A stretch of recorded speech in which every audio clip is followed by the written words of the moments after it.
Right, good afternoon everyone. Welcome to the Huddersfield Planning Committee. We'll make a start. Item 1, membership of the committee.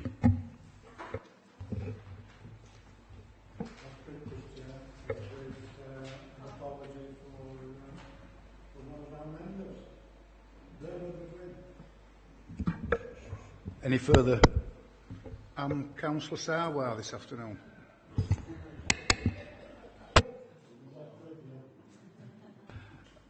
I believe that's all. Yes.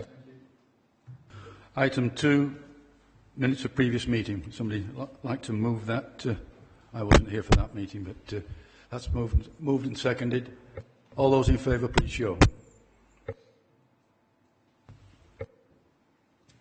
Item 3, interest and lobbying. Start with.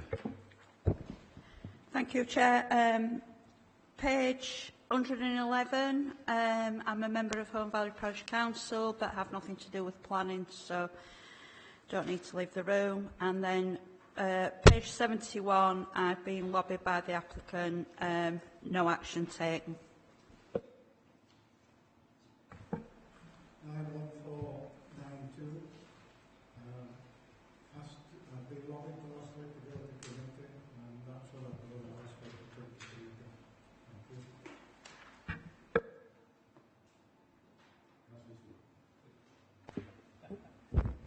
Hi, Councillor Eastwood from Linley Ward. Received a pack from the applicant regarding pages 71 onwards, no action taken on. Yeah, application 20117/93333, page 71, Chair. It's a similar. I got a pack of some letters from the agent of this, I think, but no action taken. Yeah, page number 71, lobbied, no action taken. Yeah, application 2018-90413, had an email from the applicant, no advice given. Application 2017-93544, the one in Fixby, I had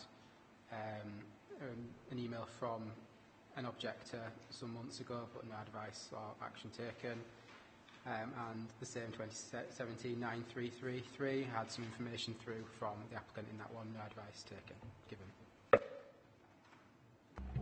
Thank you, Chair. Application 2018-90413. I've had an email from the applicant and no advice taken or given. Application 2017-9333.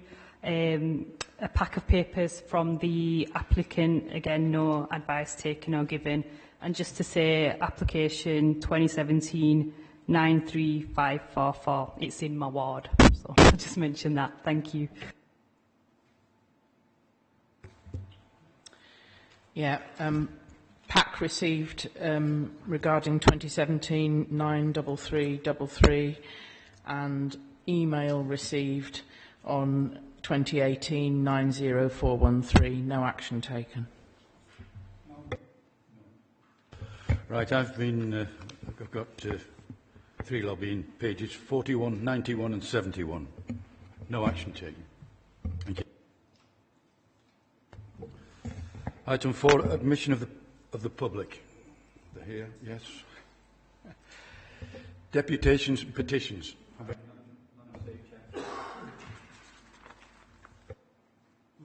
Public question time. No questions, Chair.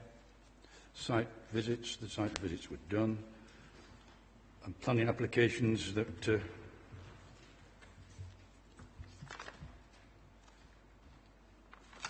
and appeals. Yes, please. Thank you, Chair. This is item 11. My name's Teresa Harlow, Development Management Team Leader. There are 8 planning appeals and 1 appeal against an enforcement notice to report today. All the planning appeals were dismissed. The enforcement notice, which was at Scolesmore Road, was quashed by the inspector as it was found to be defective. This was solely because it didn't reference side screens regarding a raised platform. It So since this time, a revised enforcement notice has been served regarding the breach, which does include reference to side screens. Thank you, Chair. So we'll take the first application, page 41.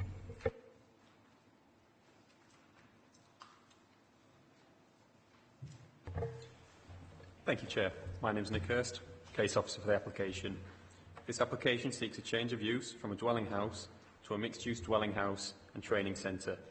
The application is brought to committee at the request of Councillor Hughes over highways concerns. The application was previously deferred by members to allow officers to consider further the highways implications of the proposal. I shall provide a brief overview before addressing highways in more detail. The proposal is retrospective, however the application seeks longer hours of use than have been operating. The site is within Ormery Conservation Area. The site is accessed from a private driveway from Thorpe Grange Gardens, close to the junction of Thorpe Lane. Thorpe Grange is a large detached manor. The house itself is not to change as part of the proposal, remaining residential. The site's detached garage is to be converted into a training centre for mature students. It is to teach skills including sewing and upholstery. The current image shows a private drive into the site, which will be used by students. And this shows the junction between Thorpe Lane and Thorpe Grange Gardens. Members previously requested that officers further consider the highway implications, specifically for the provision of a traffic management plan, the times of classes in relation to the surrounding transport network, specifically school start and finish times, the nature and control of delivery vehicles, and the relationship between the site and number 20 Thorpe Lane. The application is now supported by a traffic management plan. This details how the site will manage traffic. Of note, each student will be allocated a parking space. Any student not parking within their allocated space shall be excluded. Staff will be available at the start and end of class or during delivery to assist with manoeuvres. The maximum number of students has been reduced from 13 to 12. Classes are now taught Monday to Thursday and Saturday, with none on Friday or Saturday. Previously, they included Friday. Class times have been shifted away from local school opening and closing times between 9:30 until 12, 1:30 until 4, and then 6 until 8:30 on the evening sessions, which are Monday and Tuesday only. Turning to deliveries, deliveries of fabric are infrequently required. The applicant states that since the site began operating in October 2012, 3 have been required. These were made by a panel van, which is similar in size to a transit, a bit smaller. Representations have claimed there have been a significant level of deliveries to the site. The applicant does acknowledge this, but does not attribute them to the training centre. They include workmen and materials being brought to the house, which has recently had renovations. Others include normal domestic parcel deliveries, such as from internet shopping. Evidence to support this, including invoices, has been provided to officers. To ensure the flexibility of the training centre while limiting deliveries to the centre, it is proposed to condition deliveries to 1 day per week between the hours of 10 and 4. Turning to number 20, which is this dwelling here. It is owned by the applicant, however it forms a separate title deed and is not part of the application. It is rented out. Number 20 has no parking and its residents are required to park on Thorpe Lane, typically around here, although as highway this will vary depending on others. This is an existing arrangement and does not being changed by the proposal, nor does it relate to this application. Members did query whether number 20's parking spaces can be accommodated within the application site. As number 20 is a separate dwelling and is not part of the applications, officers have been unable to secure parking for number 20 on site. As noted in the update, 29 representations have been received since the committee report was published. This includes 26 in support of the application. Officers consider that the amended details and further information included within the traffic management plan addresses all outstanding concerns relating to highways. Considering the other material considerations, such as the principle and the impact on neighbours, in summary, policy looks to support new businesses, training and education facilities, and officers are satisfied there will be no harm to the local residents. Officers are satisfied that, subject to the listed condition, the proposal complies with the relevant policies, and therefore officers recommend approval. Nothing further, Chair. We have Councillor Cathy Scott, who will be speaking on behalf of Councillor Judith Hughes.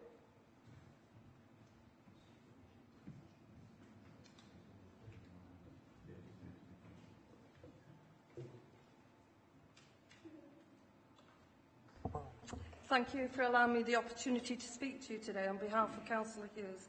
This is a retrospective planning application, meaning that the business was operating without permission.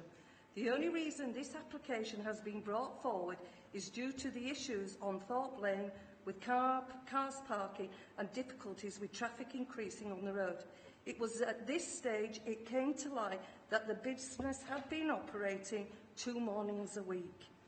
When Thorpe Lane Gardens was built, it was a condition that the manor site that includes the Kirklees reverted to residential use due to highways issues and the impact on the highway, and that the creation of the new houses would create.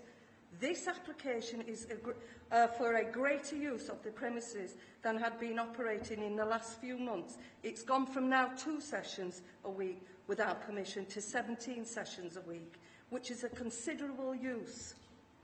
This could be seen as over-intensification of this site. The residents are not against the business, but feel it would be more appropriate to run the school out of a building in the main commercial area and out of the residential conservation area. Anyone who knows this area in Almonbury will know that there have been concerns about the road for many years, and this is just about to create more issues. The officer states that this is not including parking at number 20 in this proposal, but this is about to have an impact on the whole site and should be looked in conjunction with this application, as the applicant owns this number 20 and it's in the grounds of the development. Highway did stipulate in their response that the applicant must provide parking for number 20 within its grounds due to the sightlines coming out of Thorpe Grange Gardens. The applicant did apply to have access directly onto Thorpe Lane, but was refused this because of highways issues. Highway Safety agreed that double yellow lines outside Thorpe Lane Grange Gardens due to this issue with the parking. Many of these issues are being created by Thorpe Grange Manor, but the officer doesn't think this will be a condition on the application. So who's going to pay for this? The taxpayers. The application states there are not many deliveries. However, this has been based on 2 sessions a week, not 17 sessions. Therefore, these deliveries will increase on Thorpe Lane and it's not appropriate for van deliveries to be coming to and coming. Thorpe Lane Gardens is being used as a turnaround due to the blockage of the large sums of vehicles and large vehicles, so they're actually entering there and causing chaos. Today, members, I'm going to ask you to consider, I'm summing up now because I thought I had 5 minutes. Right, okay, so this application states it's close to the village, but it's not in the village. The commercial areas where any such business should be located, not sprawling into a conservation area. The planning department's aim should be to create accessible environments for everyone. Any new development should take specific needs of people with disabilities and others, and those with mobilities is impaired in the design of this development. As been discussed on several occasions, Thorpe Lane has no pavements in part, and you would no doubt seen that this morning when you entered into the site visit. The road will create extra difficulties for both users of the road and anyone who may wish to walk along there with their families or to and from facilities. There should be a convenient movement along the pathway, unhindered, to approach the buildings. This is quite clearly not apparent within this area. Plans and decisions should take into account the safe and suitable access to the site and which way it should be achieved. Planning and access for disabled people seems to have been completely ignored on this plan, and it's good practice to advise that take advice from the Department of Communities and local government planning officers. And they should be aware that a large percentage of planning applications are influenced by the quality of access adjacent to the land or public highway. 30 seconds. Can I ask that members reflect on this and consider refusing, because this is over-intensification of the highways. It's got many highways issues. It's in the conservation area. It's not operating with a commercial fairness. It's going into urban sprawl. And there's lack of regard for people with disabilities. And I'd also like to mention, why do you have a planning committee when things are done retrospectively? You need to question yourself that today. What is the point of having a committee when things are already happening? Thank you. Thank you.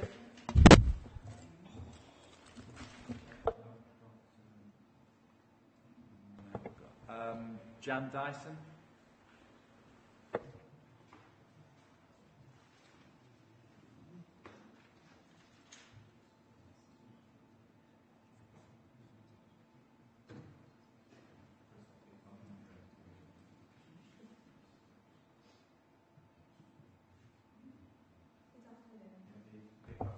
Following the last meeting, we've reviewed the comments of the councillors and worked with Nick Hurst to adapt our application, and we would like to thank Nick for his assistance. We appreciate Councillor Sims' concerns that this is a retrospective application. This was never our intention. The deeds for the property include permission for it to operate as an office, a restaurant, care home or training centre, and we assume from that we could simply do so. We have in the past made applications on building and planning matters showing we do follow procedures. Councillor Sims also suggested a finish time of 8:30, which we have adopted. In comparison, the bowling club overlooking Thorpe Grange Gardens and next to advertises closing times of 11 p.m. midweek and midnight at weekends. Our students are respectful of the neighbours when arriving and leaving, and there's no loitering in the parking area. Following comments made by Councillor Homewood and others, the afternoon classes will now start at 1:30 and end at 4, giving morning students finishing at 12 time to leave, removing any risk of crossover. Finishing at 4 also ensures classes finish 40 to 60 minutes after the local schools close. To answer the question raised by Councillor Uller about the delivery wagons and trucks, we can only assume that most of the large vehicles mentioned in the previous meeting were for the building site opposite us at 5 Thorpe Lane. October onwards was the period when the main structure of the building was being erected and bulk items were being delivered on large wagons and using the entrance of Thorpe Grange Gardens as a turnaround. For Manor House, items such as calico and staples are ordered in bulk from one supplier prior to the start of term. They are delivered in a panel van, not a wagon as previously suggested. From October to July, we have received 3 such deliveries. As a family, we use internet shopping, as do our neighbours. We've also received deliveries of skips and building materials for the renovation of the house. Perhaps these are some of the wagons and trucks referred to. These are nothing to do with the business. We've explained and evidenced deliveries to the property with Nick and have created a traffic management plan that addresses the deliveries and student traffic in great detail. This shows how we will manage student access, parking and exit. We have agreed schedules and limits to 1 per week for deliveries to the business. Other amendments to the application include reducing the number of students on days to 12 and 10 on evenings. Fridays have been removed and Saturdays limited to 12 per year. This business does and will continue to contribute to the local economy in many ways without causing any negative impact on the local area. It will contribute to taxes and rates, and business provide employment, apprenticeships and places for youths. We've had the support of local Councillor McGuinn and Councillor Munro. 2 of our ward councillors have both visited the site. The skills transfer, social and mental health benefits will be harder to measure but should not be underestimated. The reasons for deferral have all been addressed. There's been no recorded incidents or accidents on Thorpe Lane during the hours of operation since we began. Thank you. Thank you. We have Kerry Green.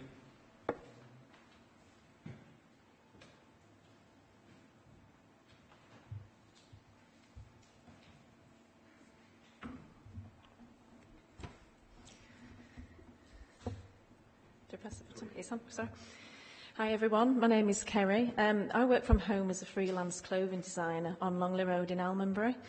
I have attended Thorpe Grange Manor House School of Upholstery classes since April 2017, finishing this year in March, a week before my baby arrived. I have a degree in fashion design, manufacturing, marketing that I attained from Huddersfield University in 2001. Working within the fashion industry ever since, and the last few years working as a freelance designer from home. My future goals are to set up a business working in interior design, so an upholstery course was a great first step to learn some new skills. A business venture, I could work around my son. When I was researching courses available in Huddersfield, I was quite disappointed by the lack of creative adult learning at Kirklees College. The nearest upholstery classes were in the Manchester area. To say Huddersfield is a town built on textile industry, I find it quite hard to believe that there is enough available to cater for people to further themselves within the creative field. Luckily for me, I found the course at Thorpe Grange Manor House, just up the road, a 10-minute walk if that. So I enrolled on the course, full days, Tuesdays and Wednesdays. working around my freelance commitments. My project was a 1920s armchair that's been sat in my garage for well over a year. My husband was threatening to burn it, so if I didn't do something with it quite soon. My chair became my pregnancy project. Stripped the chair back to the wooden frame, and then each week spent stage by stage, eventually creating a stunning grey herringbone wool-covered armchair that takes pride of place in my son's nursery. This course has been exceptionally good. I thoroughly enjoyed it, and I've learnt so much, with fantastic mentoring through each stage, encouragement and guidance, very experienced and knowledgeable tutors. The classes are a good mix of all ages and backgrounds. It was great to be surrounded by like-minded, creative people, a class where you can socialise and network. A few of the students on the course already actually hold professional jobs in the creative field. An interior designer who was wanting to expand her portfolio has previously worked on 315 in Lepton. A knitwear designer who works for Rowan Wools, wanting to build practical skills in upholstery. Basically, Fort Manor House, it's a creative hub. There's such a great mix of people and a wealth of varied knowledge and background experiences, and it just provides a great creative, supportive environment. Also, as well, down to like the mental health, you know, days out of being planned, visit to craft shows. It's a really good way of creating and encouraging good friendships. Also, while on maternity leave.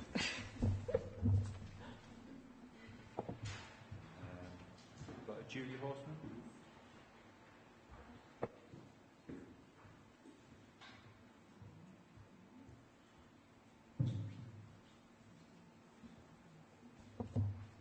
Good afternoon, everybody. I'd like to start by saying that no one from the class parks on the road ever. First of all, because we've been asked not to do so. But secondly, it's so far away from where we want to be, carrying either our project or our heavy toolbox, that it's just not a consideration. I began the upholstery course about 15 years ago, and after 2 years completed part 1, after which the course finished as a result of government cuts. The opportunity to complete the second part of the Sitting Guilds course was then gone.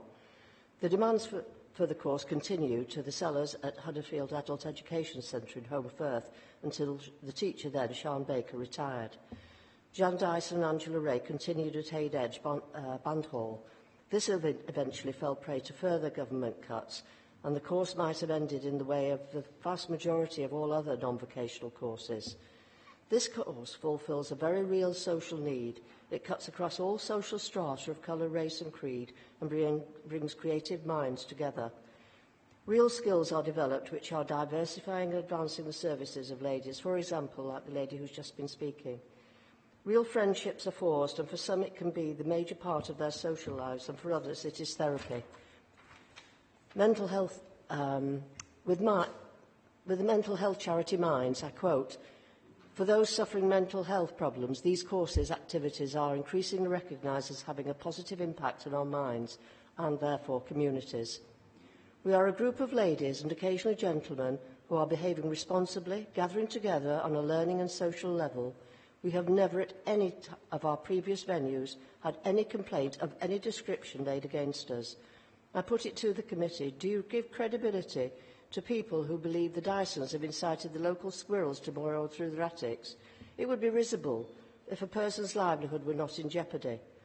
Please consider the rest of these complaints in the same light of which none has any basis in fact." And I have a few seconds left. I would add, personally, I started a non-vocational course after life-threatening surgery. I had to give up work several years ago. If it hadn't been for these kind of courses, most of which have gone, I don't know what I would have done. And it's a very real need in the society. 30 seconds. Thank you, sir. It's a very real need. It fulfills a very real need, and I would invite anybody, particularly I wish those people who are complaining would come along and visit us, because they probably want to join. It's a very delightful group of for nice people. Thank you.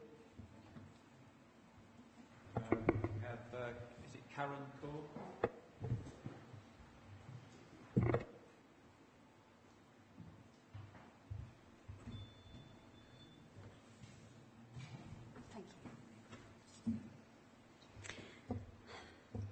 Not too long ago, 25 years in fact.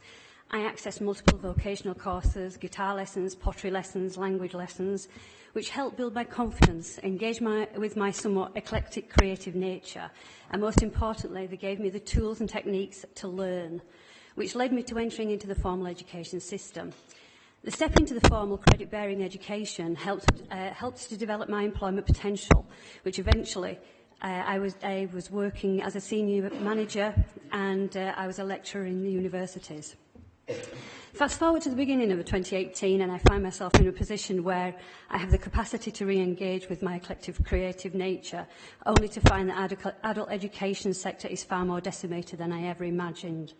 So I have to turn to the private sector providers. There are no public sector provisions anymore. After several months of researching and fact-finding, looking up and down the country for an upholstery course, as this is what I want to learn, I actually find a course on my doorstep. The nearest other courses I found were in York and Sheffield. Fast forward again to April this year, I dared to step into an adult education setting, knowing full well that the impact of vocational courses helping me with my confidence, skills and attributes to learn when I was young. I now found the hardest thing to do was to open that door in the workshop on the very first day. I was petrified of what I might find. So actually, I need to look at what I did find. I actually found normal people and all the equipment that I expected. The upholstery course goes way beyond making a piece of furniture. I found my confidence with the help and support of other people that I met. I found my sense of self-worth. I rediscovered my ability to connect with people and in turn support them. I was welcomed into a social network of non-judgmental, like-minded creative people. I gained knowledge of the local suppliers and of good quality materials and indeed how to recognise good materials. I gained confidence to engage in conversations with local suppliers to find out about how they built their businesses and how they run their businesses so that I could in turn ensure that my small purchasing power was both ethical and responsible. I wanted to ensure that my economic impact would be felt directly in the borough, so I sought out suppliers who sourced their goods from manufacturers as close to home as possible. With the combined teaching techniques and the supporting environment, I discovered that I had far more creative skills than I had ever imagined. On the back of all of this goodness, something else happened. My network of people and conversations has expanded beyond all expectations. I find myself talking to other people, talking about other people's projects within different social settings, engaging with others about their skills, helping them find the right materials, exchanging knowledge and skills and techniques where to source quality goods. But most importantly... Thank you. Your time's up. Thank you.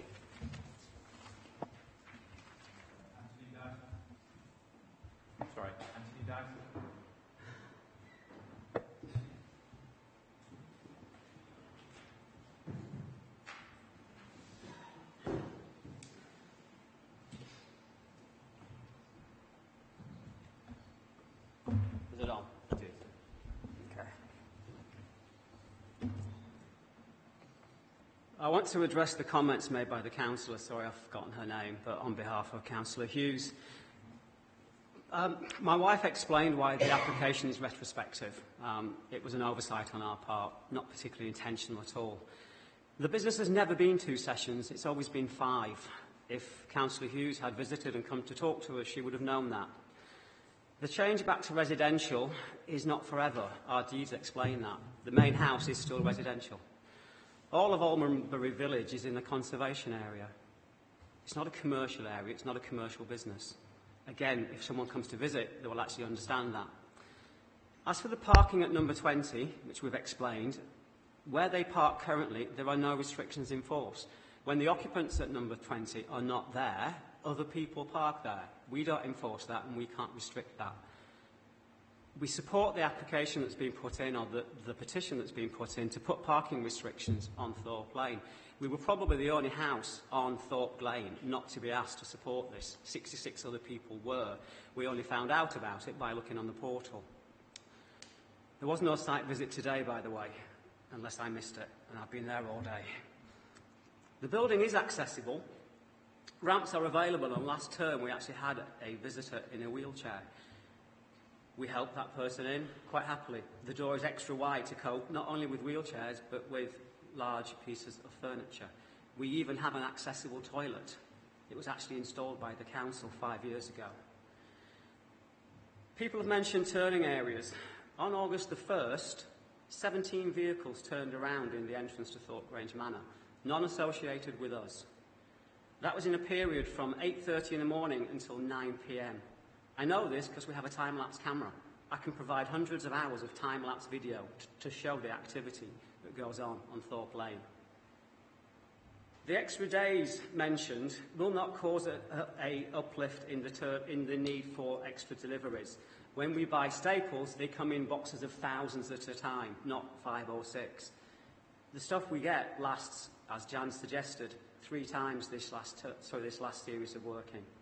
And I think my planned speech was slightly different. I was going to talk about the hypocrisy of the main applicant, the main objector in this.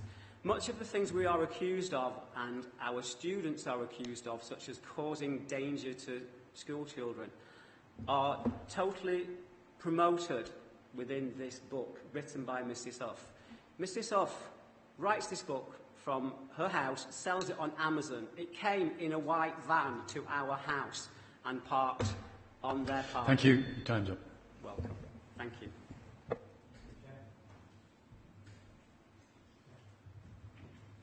Members, Councillor Sokol. Chair, can I first of all ask, because we got this updated planning application this morning from Richard, where the Councillor Judith Hughes asked for deferment of this application today, and because of she is a ward councillor and she wanted to speak on this application today, but because of holidays, and there are quite few those objectors who've been objecting on last time. They are not here. Most of them are away on a holiday. I think we have listened one side today, but I think it will be fair if we give a chance to other side to listen to them what they say, then we decide. Thank you.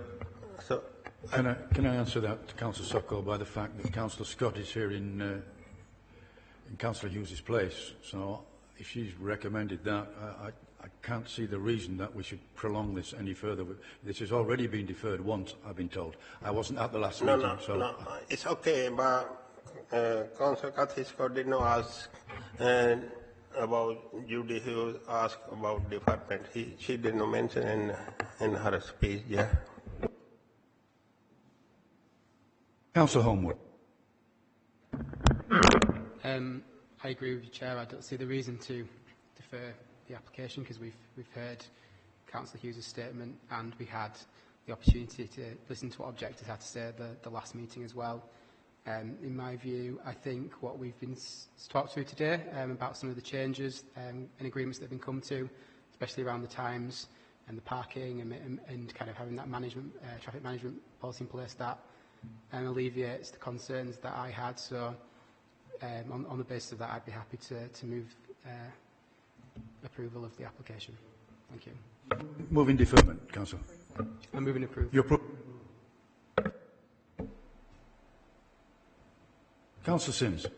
I second that, Chair. Can I just put something straight? Home Firth Education Centre wasn't closed by government cuts. It was closed by the Kirklees College overstretching their finances by buying premises nearer to their base at Chapel Hill. Hopefully in the next few months you'll see that centre reopen under different ownerships. However, I agree with my councillor friend there that there would be no point in deferring it because there's no further information to come in. The parking problems is obviously counteracted by anybody can go down there and park from the village centre there, and the occupant can't control them, and they can't control wagons turning round, etc. So it's not within their remit to do that. Hopefully, with the conditions that's on, that this venture can continue and educate people and absolutely keep to those conditions so that they are working with their neighbours in the village there and not causing any more problems. So I second the motion, Chair. Thank you. Any further submissions? Councillor Uppel. Thank you, Chair. I'm quite encouraged with recent updates as well, and obviously very supportive of the courses that are going on at Thorpe Grange, and thank you for speaking today about the courses as well. Just wanted to follow up on a couple of points Councillor Scott mentioned about access for disabled people and about mobility issues. So Nick, I don't know if you can say a few words just about that, you know, and any concerns there may be around that. And I am just slightly concerned about Thorpe Lane. I know we're saying that it sits outside this application, but just a bit worried about the traffic around there, and I'm just wondering if that's something that, I guess it's just something to think about. Okay. Through you, Chair. Thank you, Councillor. In terms of the disability, we've never actually had floor plans for the unit. I have seen it through the windows and seen, but we've never had measurements for the door and the like, so unfortunately that's not something I can directly say.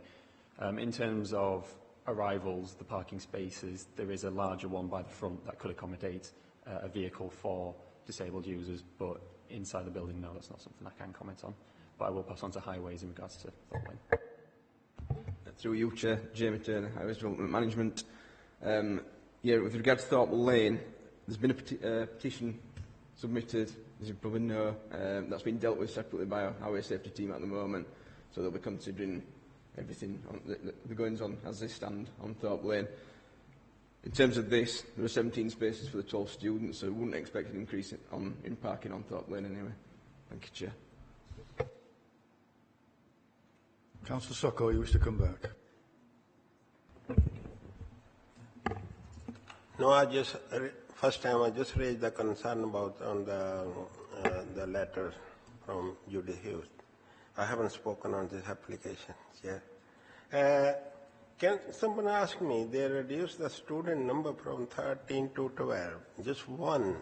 How much difference it make there?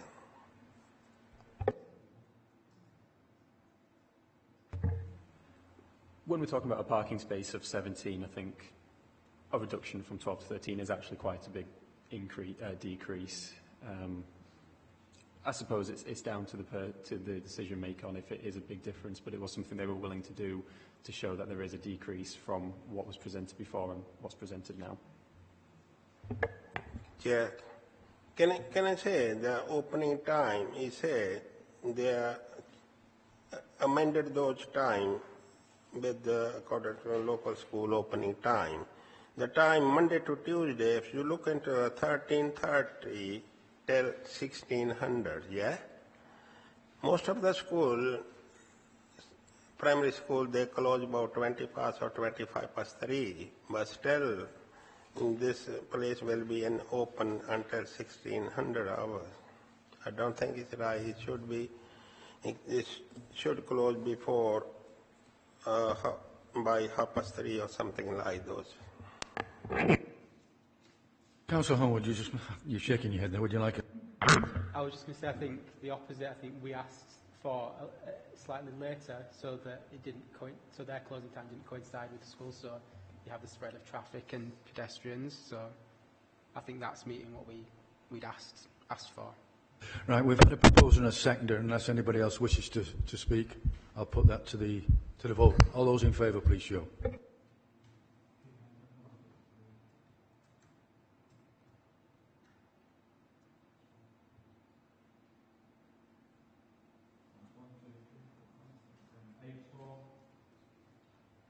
Against?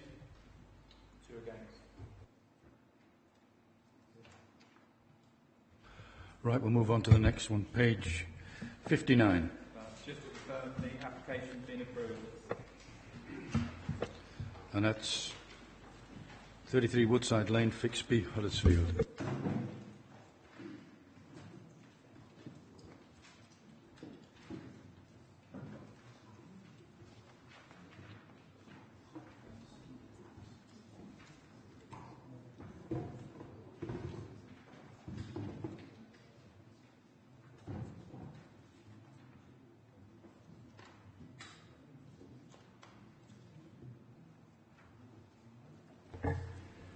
Thank you, Chair. My name is Adam Walker. I'm the case officer on this application. The application is for the erection of 5 dwellings at 33 Woodside Lane in Fixby. Members carried out a site visit this morning. The application site forms a large detached property set within spacious grounds. There's residential development on 3 sides. This development towards the south being set at a lower level. There's a belt of protected trees to the northern side, and then woodland beyond, which is classed as ancient woodland. Access is from Woodside Lane, which is an unadopted road that currently serves around 14 properties. It also carries a bridleway. This plan shows the proposed site layout. As I said, 5 detached dwellings set around the existing house. This scheme has been reduced from 6 down to 5 houses to address concerns with overdevelopment and allow for greater separation to the property to the southwest down here. And this section at the bottom just shows the relationship between plot 2, which is this one, and the bungalow that's set at lower level. There have also been some amendments to plots 4 and 5, which are closest to the protected trees. These have been moved further away from the trees, have been reduced in size slightly, and the design of them is such that the main outlook is not at the rear. There's a kitchen window in this property, but otherwise they're bathroom windows, landing windows, not main windows. There would nevertheless be some unavoidable shading of a proportion of the gardens for these plots from the trees. Sites were allocated in the Unitary Development Plan and the Emerging Local Plan, and so in this regard there are no specific constraints to developing the site. The main issues are the amount of development, the effect on the character and visual amenity of the area, impact on residential amenity, highway safety, and the effect on the protected trees. As detailed in the report, officers have concluded that on balance the application is acceptable when considering the benefits of delivering new housing within this existing settlement as advocated in the MPPF. There's an outstanding issue to resolve in relation to bats, or how bats use the site and the level of mitigation required. So the recommendation is to delegate authority back to officers to resolve that issue and impose all necessary and appropriate conditions as detailed in the report and the update. Thank you, Chair. Members.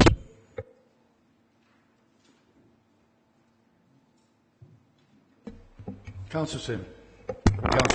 Councillor O. Sorry. Do you want to go first? No, you go first. You just beat him to it, Councillor Sim.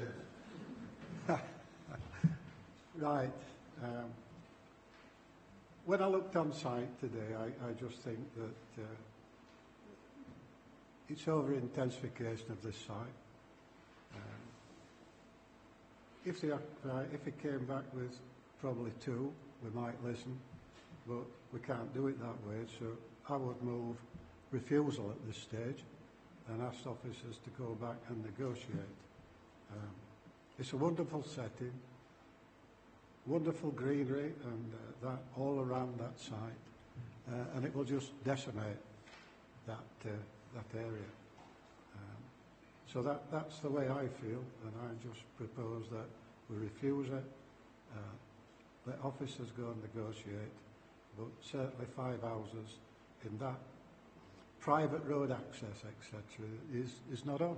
It's been too greedy and spoiling really a superb setting that house is set in. And I know it's not a listed house, but when you look at it, you can see the character and the gardens, etc., and it will just ruin all that. So I move refusal. Yeah, thank you, Chair. Ken's age has spoken because I agree totally and entirely with him. I think five units on there is a little bit too ambitious. I think there's issues with the highways, visual amenity. There's this bat survey that we've got to do, but I think at this moment, I think what Ken's proposal is probably going to be the most sensible one, which is to maybe go away and come back probably about 2 or 3. So I'm happy to second Ken's refusal, or if it's a deferral pending further, or I'm happy to, yeah. But they don't need referral, do they? Because they still have another bite of the cherry, so I wouldn't confuse matters. Leave it as if you've moved refusal. Councillor Homewood and Councillor... Yeah, I agree. I was just going to add, I was particularly concerned about plots 4 and 5 by the woodland. I think the consultee responses were the same, that they had concerns that it was too close, especially in that area. And I think if you walk by the side of the woodland, there are other properties that do border on the woodland, but all of them are set much further back from the ancient woodland. So I just feel, to me, it's too close, and in terms of the shading and things, I don't see why you would try to squeeze two houses into there and cause that problem. So I agree overall with what's been said, but I think particularly they need to look again at that part of the site. Councillor Sokol and Councillor Hall. Yeah, Chairman, I agree with my colleagues. I've been this morning on the site. We've never been before to look at this building.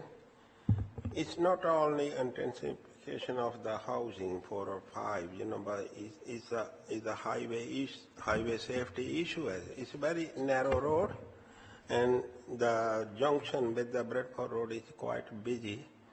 So I don't think so. Any car moving up there, they turn into left into it's not easy. There might be a long queue waiting there to turn unless the guy comes out, the other guy. So it's a highway safety issue, and I'm a bit concerned about the felling down on some trees. I heard this morning on the course the applicant already fell down quite mature tree, and he have to fell down more mature tree, which is a beautiful woodland area. We can't afford to lose those trees to build these 3 or 4 houses there, 2 on the other side. The 2 of them which they are proposing, that is on the high ground. It might be overlooking the other house on there. So on this region, I would like to support my colleague to refuse this application. Thank you. Councillor Hall. Yeah, I'll go along with what everybody else has said. This morning at site visit, if it were for 1 house, maybe 2, I wouldn't have a problem with it. But to me, wanting to chop down the amount of trees that need to come down, our tree department said no, conservation design, they're not happy, basically said no. There was supposed to be a highways swept path information to come to us. I'd like to see what that is. But the other thing as well is, considering the length of road from the main road up to this house, which basically we're talking about a little mini estate being built, there's nothing in the way of 106. Now I know that 106 regarding affordable starts at 11 houses upwards, but regarding this road at 4 and 5 bedroomed houses, you've got to talk about a load of cars going up and down that road, extra traffic. That's not going well at all. So one thing that does strike me is greed at 5 houses. I think it is totally out of character with area, putting so many houses in that space. So I'm going along with my colleagues, and I also will refuse this application. Councillor Bellamy. Thank you, Chair. Just to say that I agree with everything colleagues have said. I've also got concerns that we're saying that, going to add so many more cars to this, what we're calling a driveway or a highway. We also need to remember it's a bridle way.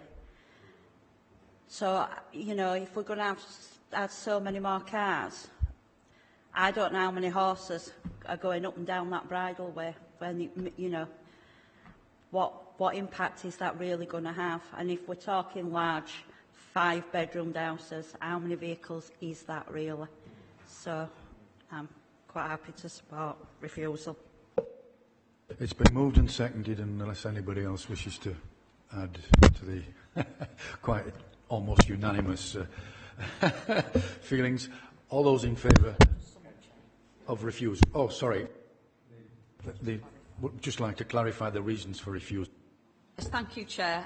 From what members were saying, most of it is related to an overdevelopment of the site and what comes out of the overdevelopment of the site, which is issues to do with, is it in keeping with the surrounding development, including the host property, the impact that would have on landscape features, including mature trees around the site, how you would actually get to the site, and other issues, but it all comes down to overdevelopment from the 5 plots as shown on this layout. Thank you, Chair. Moved and seconded. All those in favour, please show.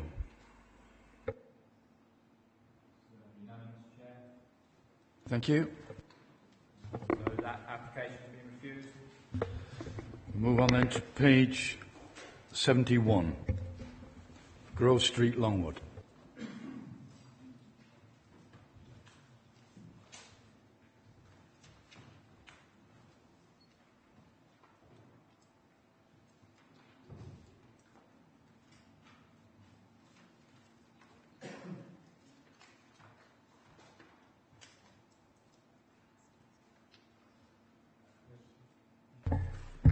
Good afternoon, members. I'm one of the senior planning officers, Matthew Woodward.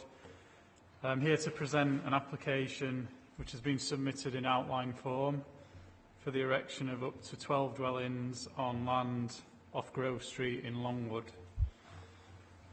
The site is roughly rectangular, parcel of green land which includes a number of trees. It's less than half a hectare in area, lies on the outskirts of Longwood. It's a steep sloping site and it's populated by trees which form part of a tree preservation order, so the woodland is protected by a TPO. The site is bounded by Grove Street to the south, Prospect Road to the north. There are some existing residential properties to the west and a densely wooded area to the east. Generally speaking, the surrounding area is a mix of residential and commercial uses. You saw from the site visit that where we park the bus opposite the site, there are some industrial uses on that side of Grove Street. So the application is in outline form. The plan that you see before you is an indicative plan. What has been applied for, in essence, is just the principle of development. The vehicular access point would be taken at the southwestern corner of the site, opposite an existing industrial building in use. The proposal involves an internal access road which would be raised approximately between 5 and 6 metres above Grove Street, with the houses set behind. The indicative plan shows that the housing could be accommodated by having a reinforced banking to the south, facing Grove Street, as I say, with the houses raised above the street.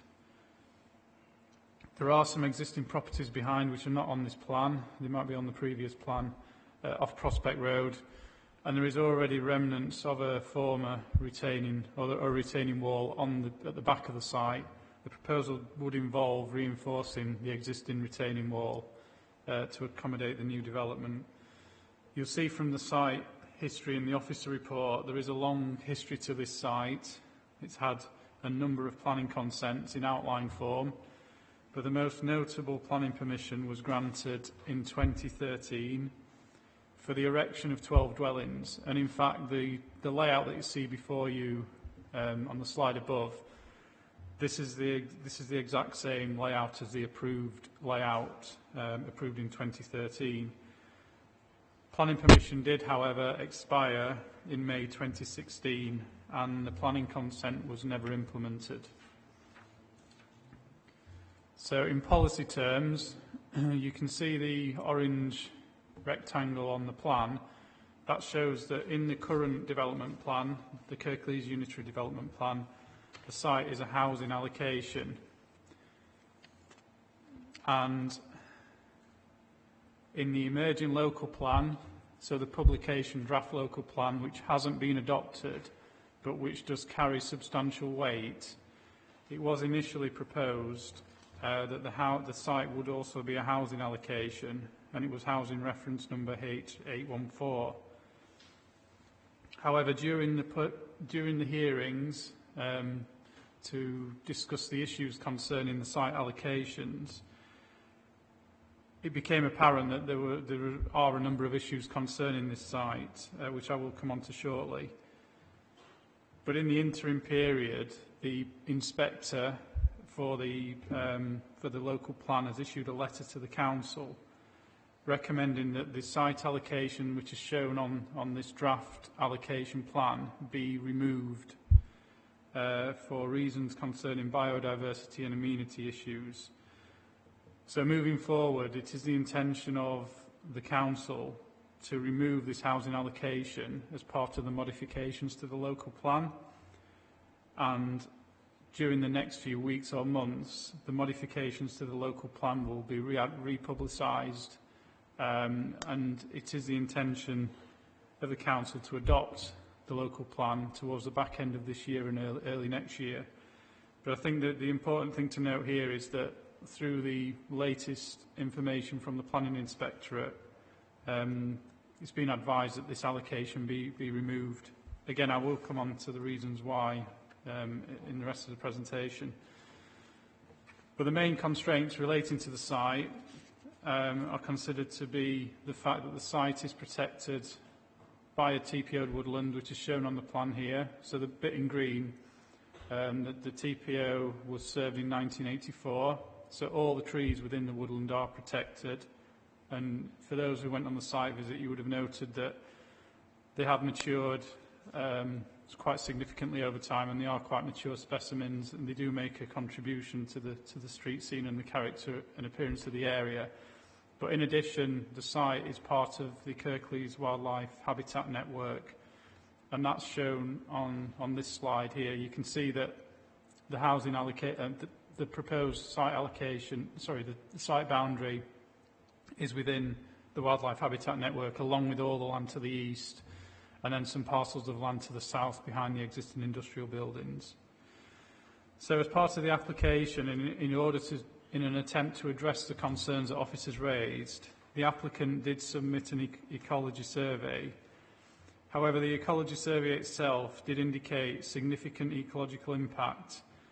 It also identified the need for further survey work to investigate the possibility of further impacts, including to European protected species. In addition, the submitted ecology report does not present any means of mitigation.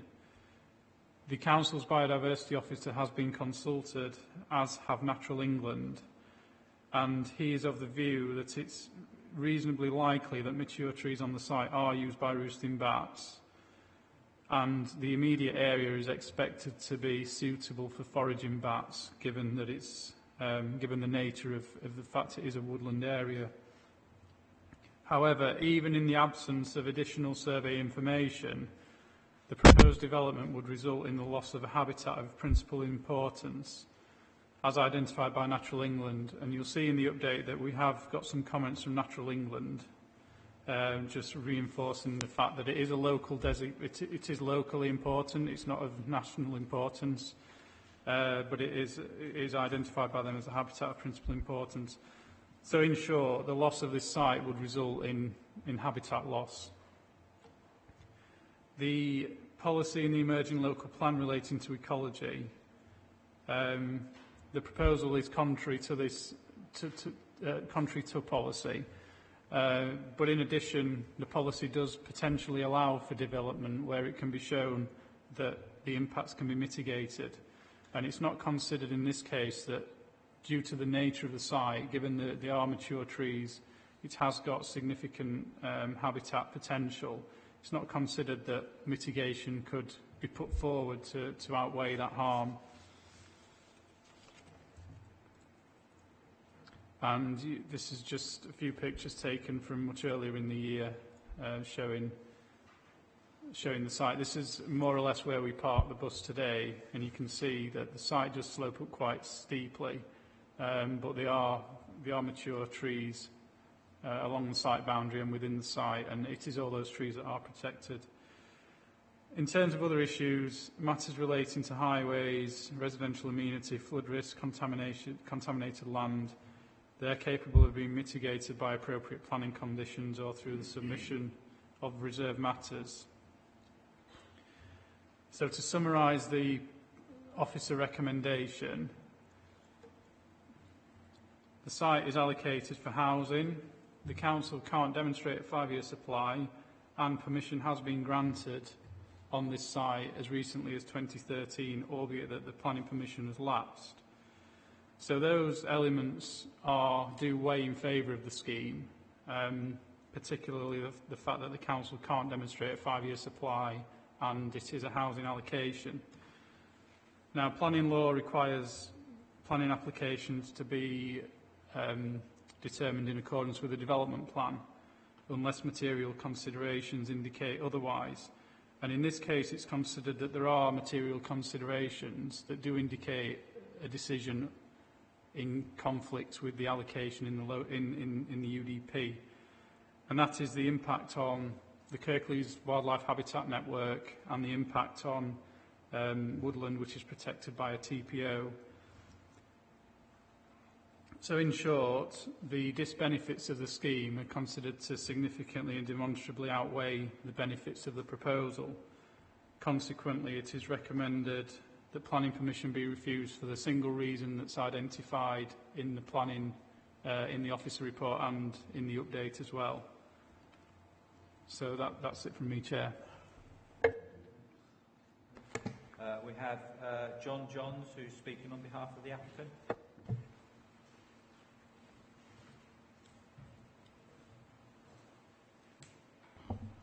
Hello, Mr. Chairman. I only have a couple of words to say. I personally live in Cyprus. I've been there 20 years. Okay. I started working on this site, as you know from my reports. The council knocked it down accidentally, and today I ended up here. Now, I've been on this site, and I hope you've been on this site as well. You know it's a flying tip. You know the ivy alone will kill this forest unless it's got attention. As I said, I don't have any money, and I don't live here. So this is not going to happen. Nobody's going to spend money here. The only way this place will survive if somebody puts money into it, and that'll be a developer. And you need houses here by the looks of it. That is your decision. You know, you can leave it as it is, or you can develop it. That's all I've got to say. That's any so. Thank you. Members, Councillor Uller. Yeah, thank you, Chair. I'm happy to support actually the officer's recommendation for refusal, and I think it has been justified on many reasons. Biodiversity, amenity, TPO and the woodland is protected, the Kirklees Wildlife Habitat Network, and I think there will be an impact on the highway, so I'm happy to move the officer's recommendation. Thank you. Councillor Sokol. Chair, I've been on site visit this morning, and I'm looking at this picture. It's the woodland area. It's a beautiful, woodland. My only concern is this site have been through the planning procedure about 6-7 times. Every time, either or say outright matter or extension of time. It's been 7 times, and 7 times. You've been granted permission 7 times, Now the officer recommend to refuse this application on the ground because the local plan inspector had decided to take out this site on the housing allocation, I have no problem supporting officer recommendation, but I need to be make myself be safe, to if the applicant, if we refuse this application today, go to the applicant decided to take it to appeal, and the appeal inspector decide against our decision to give a planning permission. So I don't want to get blamed as a committee member from office or whatever. That's you have to make it clear to me. Thank you. Thank you, Councillor Sokol. I mean, the officer recommendation is obviously considered the impact of refusing an application on a housing allocation, because it still is a housing allocation.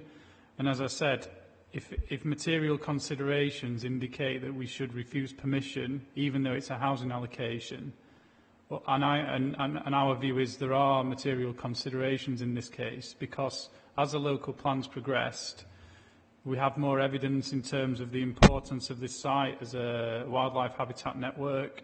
It's protected by a tree preservation order, and the applicant submitted an ecology survey, and the ecology survey itself says that there will be significant harm to the wildlife network. So it's for those reasons are considered... Councillor Sims, can you turn your light off?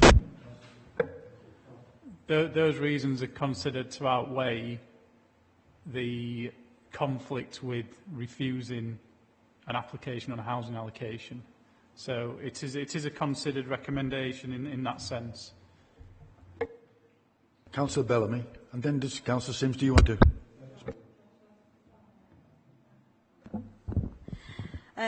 Thank you, Chair. Right, I've got sympathy here with the applicants as well. If only they'd implemented their application in 2013. But I was just reading in the update, it does say they started some works on site in the 1980s. So would that have been an implementation of a planning application in the 1980s? I was trying to work out if it was, which one. Can the planning officer advise? It's in their update. It's a bullet point. It said we did start work on the site in the 1980s, but were stopped by reasons out of our control. So as far as they understand that this is now residential land, well, would that have been an implementation of a planning application from previous? Yes, thank you, Councillor. I mean, there isn't any evidence to say that any of the previous consents have been lawfully implemented. An applicant would be advised in those circumstances to submit a lawful development certificate, but there isn't any evidence from what I've seen on site myself to say that anything substantial in terms of digging footings or implementing any of the previous consents has taken place. And the other thing is, as far as I understand, apart from the 2013 permission, I'll have to double check, but I think the other ones were outline permissions. So after the outline was granted, you'd have to then submit reserved matters. The 2013 was a full application, so that included everything. That included the house types and the layout. But the ones before that were outline planning permissions. Sims. Thank you, Chair. You know, as councillors, sometimes we get some very difficult decisions, and I think this is one. We've all received this. I've gone through it line by line, and I've every sympathy with the developer, but it looks to me as though each time they've got permissions, it's been let to lapse. Now, I don't know why it's been let to lapse, whether it's monetary or whatever, I don't know, and I can't seem to peruse through this without really that may be the case. I remember this site, C&JS, all down there, huge mill complex, and I remember it falling down and some of it being pulled down and given permission for all those houses we've seen today. So it's quite sad, really, and as we've seen in 35 years, them trees are huge. Nature soon takes over, doesn't it? And you're right, if you start digging on that site now, you'll kill those trees. And if they are TPO'd, then what I can't understand is they were TPO'd when the last application was given.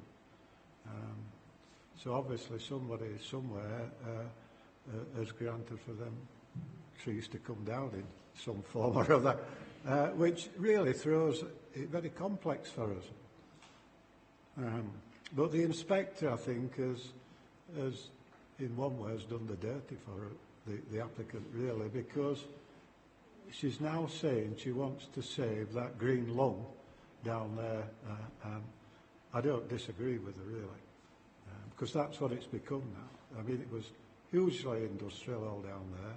You know, when you went down there years ago, the fog and the smog, you couldn't see your hand in front of your face. And now it's a different kettle of fish.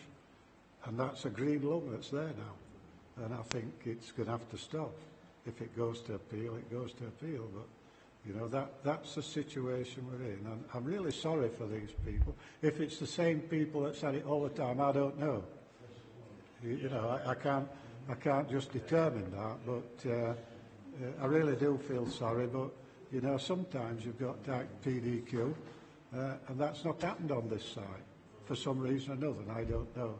So I'll go along with officer's decision, unfortunately. Councillor Upwell.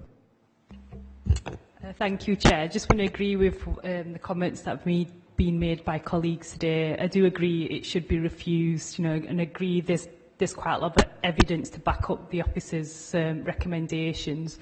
I am just surprised that it did go into the emerging local plan as a housing allocation. I understand there was an existing planning permission there, but just wondering if things changed so much between 2013 to now to have such a sort of different perspective on it, really. But obviously, go ahead with the refusal. Thank you. Somebody prepared, if you haven't already done, if I've missed it. You've moved it. Who seconded it? Could I have a seconder? Seconded, Councillor Hall. All those in favour of officer's recommendation, please show.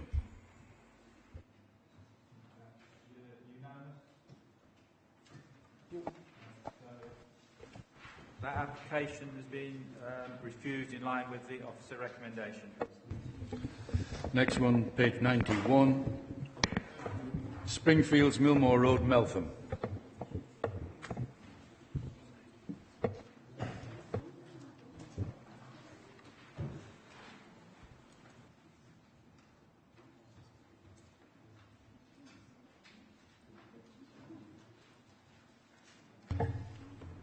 Thank you, Chair. My name is Glenn Wakefield. I'm the case officer dealing with this application. Before I present the application, I'd just like to draw members' attention to page 91 of the update, where Councillor Greaves has made some further comments in addition to his original.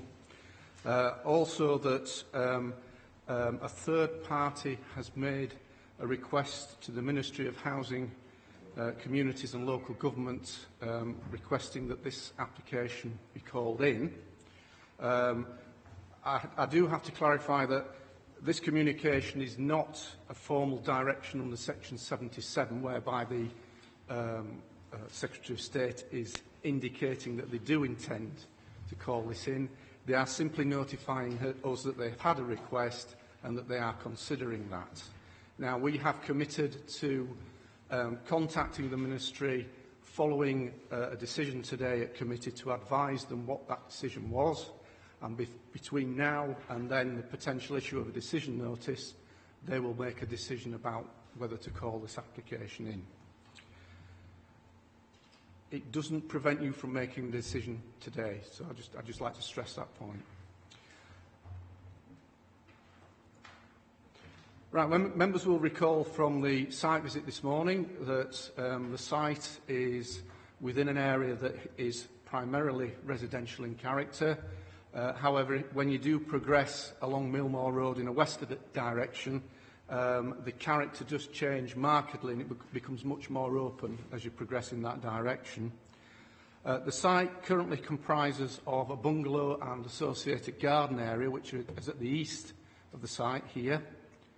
And then some small open fields to the west over here. Sorry, the east. Apologies. The closest residential properties are to the east over here, abutting the application site.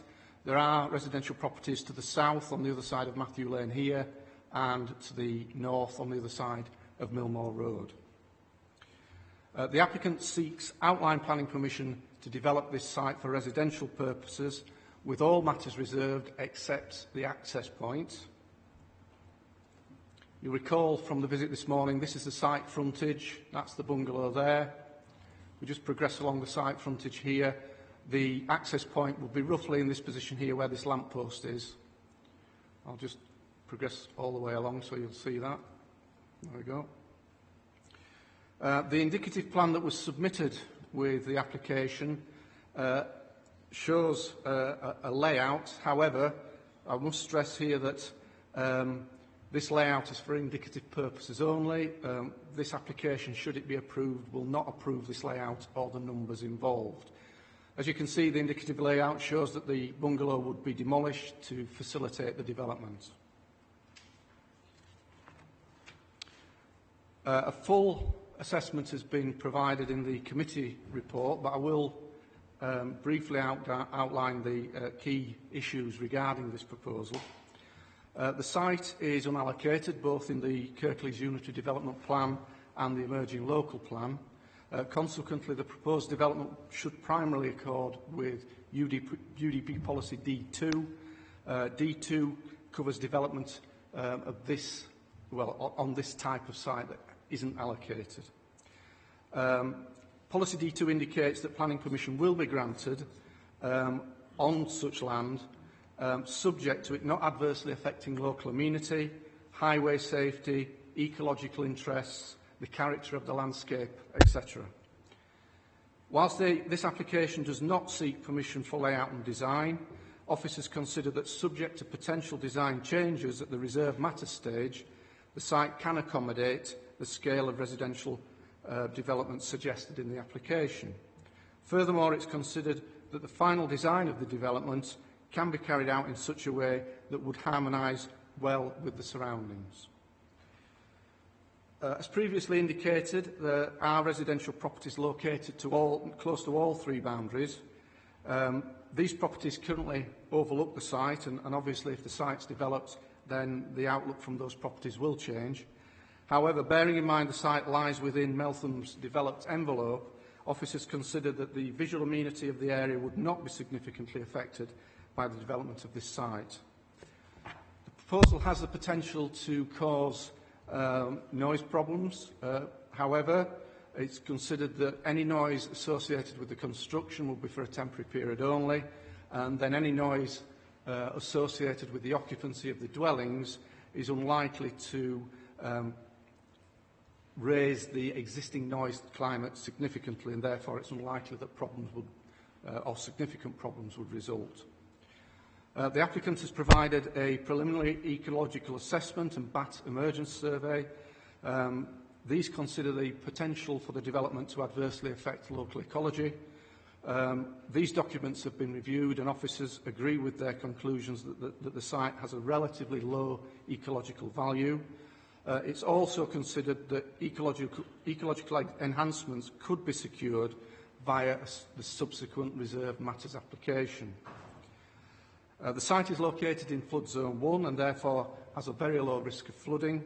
A drainage strategy has been submitted which indicates that the site can be drained via existing combined sewers which run under Millmore Road. Yorkshire Water have indicated that it does not wish to object to this proposal. The lead local flood authority has indicated that there may be a more sustainable surface water drainage option, but is happy that this can be explored at the reserve matter stage. The site is close to a row of listed terraced cottages, which I pointed out during the site visit, which are to the southwest of the site. These cottages are a traditional weaver's cottage design. It's felt by officers that the final design of this development at the reserve matter stage could accommodate measures to minimise the impact on the setting of these buildings.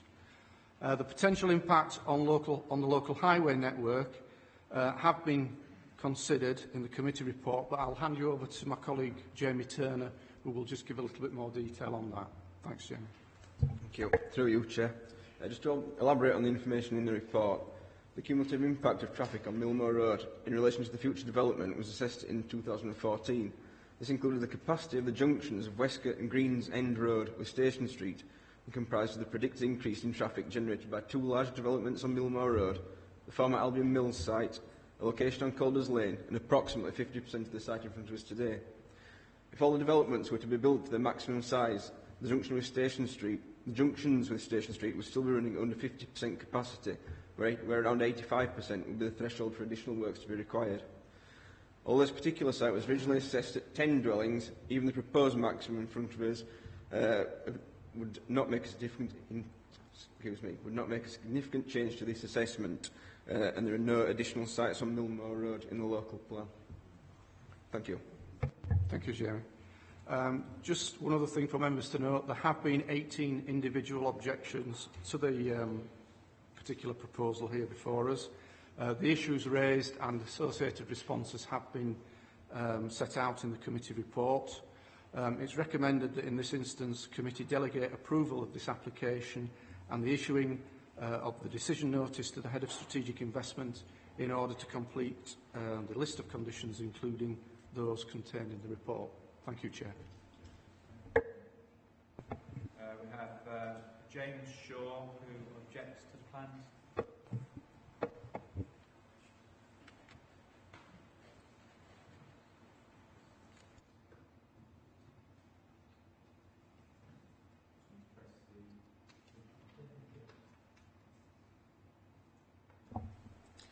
Good afternoon. I, as a long-standing resident of Meltham, strongly object to the incredulous planning application that has been submitted for Springfields in Meltham. The proposed development would be a very serious breach of the Human Rights Act, as the rear of the intended development would be directly opposite our property, completely up to the perimeter of our land, substantially invading our family's privacy and complete enjoyment of our home. The proposed development would be overbearing, given that the land directly opposite our property is much higher, thus having an oppressive impact on our quality of life, not to mention a massive reduction in terms of both light and privacy issues. The proposed works would also have an adverse effect on the residential amenity of other neighbours by reason of, among other factors, noise, disturbance, loss of privacy and overshadowing. Millmore Road is already quite narrow and therefore not suitable for either construction traffic during the proposed build or continual traffic thereafter, with new families using the road on a daily basis.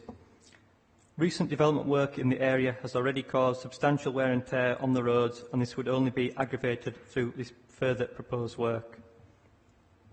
The authority will of course be aware that there is currently only one exit onto the village, and this is through the bottom of Millmore Road, which in itself is an extremely busy and obscure junction to negotiate with poor visibility. Consequently, with the proposal of increased traffic through the new development, this would undoubtedly cause major road safety issues and thus lead to an increase in road casualties. Developments further up Millmore Road are still not finalised, which would clearly give rise to a surge in traffic, particularly during peak hours when commuters are already having to pass through Meltham in order to reach the nearest town of Huddersfield. Any rise on this existing traffic population would clearly result in serious congestion problems, not to mention serious consequences in terms of potential road traffic incidents. The planning statement itself states the site has minimal vegetation present to the western side of the site. This is wholly disputed. On the contrary, we assert that in excess of 30% of the land has vegetation present, including some trees which have been there for in excess of 50 years. Not to mention wildlife such as bats, which can be seen around the site at night. Any proposed development would therefore be massively detrimental to the environment and wildlife that resides on this site. It is also being made aware that the pictures on the planning application do not portray the accurate amount of traffic that is usually parked up on the site, and we wholly intend to take legal action against the authority and the developers if the site was to go ahead. Many thanks for listening. Thank you.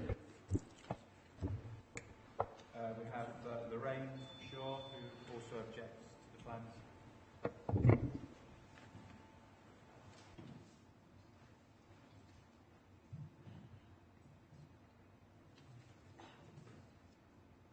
Good afternoon. I strongly object to the planning application at Springfields. I already find it infuriating the amount of houses already built on Millmore Road, and I do not feel that our village can handle any more building work. There will be need for additional houses in the area, but I fear there are more appropriate sites with planning consents for houses which are not currently being developed indeed. As we understand it, there are much more suitable sites in the area for building work around West Yorkshire, with many derelict buildings and residential high street shops continuing to close. The proposed siting of the development is particularly ill-considered. It is an area used by many villagers and tourists for recreational purposes and walking dogs, etc. Building on this particular site would both diminish the current view and be of a design not in keeping with the current local vicinity. On the contrary, there are already enough houses in one small village to meet the housing crisis, and the proposed developments should now not be to the detriment of losing valuable land currently enjoyed by many residents of Meltham and its surrounding area. Thank you. Thank you. Turn it off. Yeah, we've got Ian Whitworth, who's the agent.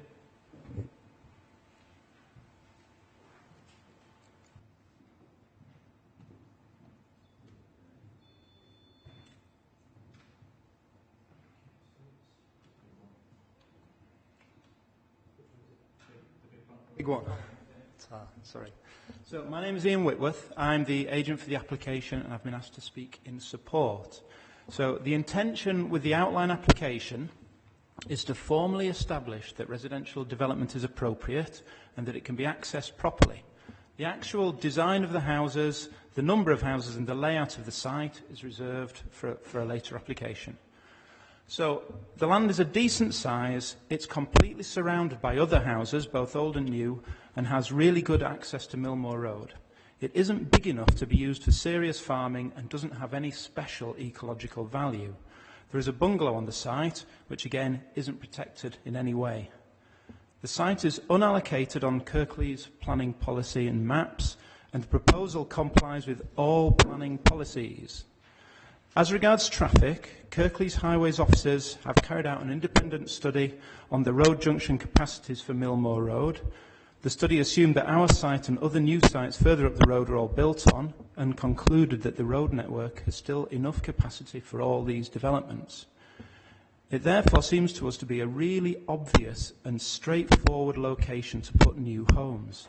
Kirklees is under pressure to provide new homes, and it's surely better to build on an infill site, infill sites like this rather than fields at the edge of towns. We therefore request that the scheme is granted planning permission.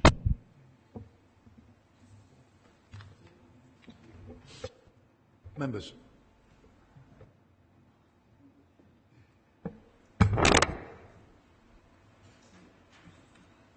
Thank you, Chair. I've been on site this morning. I know Meltham and Millmore Road. I think it's already overbuilt, to be honest.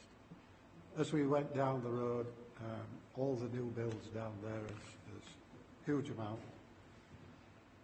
And I think it's going to be overkill if you allow this outline application. What I can see is that, demolish the bungalow and deal with that, but not the field at the side. But that's up to the applicant to determine whether this gets passed or refused. Yorkshire Water and the sewer. Yorkshire Water never comment, do they? But this sewer down here is the old sewer that's been there since year dot, with all those new houses on, and I know when it rains hard it overflows. They do nothing about it, and everybody gets there and screams about lower down. And they do nothing about it, and yet they can't even, and daren't comment about their network down Millmore Road. And I can tell you it's crap. It doesn't take the capacity on it now.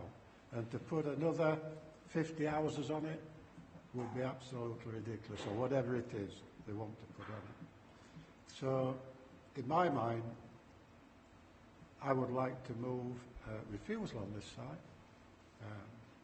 Whether I'm supported or not, we'll see. But it's too much on Millmore Road. It's had its sufficient quantity, more than enough. It's converted a little village really into a town nearly now, which is not good. So that's where I rest, Chair. Move refusal. Councillor Upple and Councillor Thank you, Chair. Obviously, this is an outline application looking at access, so I'd be happy to sort of move forward on that stage. But having looked at the plans at the moment, we've got 21 homes proposed, which we're not looking at today. Obviously, that would be at reserved matter stage, but I do feel like that's a lot, having gone to the site this morning. And I would want it to come back to committee at reserved matter stage as well. So I just want to make those points. Thank you. Yeah, I went through some figures last night. I know it's just been mentioned about the 21 again on 0.4 hectares. And it did remind me a little bit about a kid's poem about an old woman that lived in a shoe. And I can just visualise loads of bloody shoes around this field, because those are the size of houses. But anyway, that's going to be an argument for another day, which will be a good one, will that? I don't think there's a right lot that we can do to turn this down, because it is only outline. So, begrudgingly, and also it's unallocated as well, which doesn't help. I'd have to go along with officer's recommendation, but if it does come back to reserve matters, it'll be quite a good meeting, I think, that one. So I'll have to go with, I move officer's recommendation. Councillor Bellamy and then Councillor Sock. Thank you, Chair. I'll second Councillor Sims's refusal. To be honest, well, it's the only green bit of field left on Millmoor Road. But it's the highways issues for me. That junction out into Meltham, it is, well, I won't swear, but it is awful.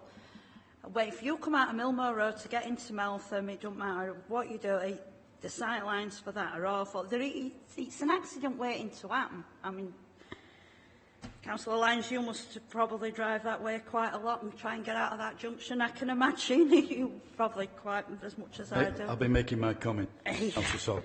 I mean, I do drive that way a lot, and it's awful. And I just think, enough's enough. There's so many houses now down there. I think it's overkill. I mean, like Councillor Sims says, yeah, okay, with the bungalow bit, maybe, yeah, come back, but no, I'll second Councillor Sims' refusal.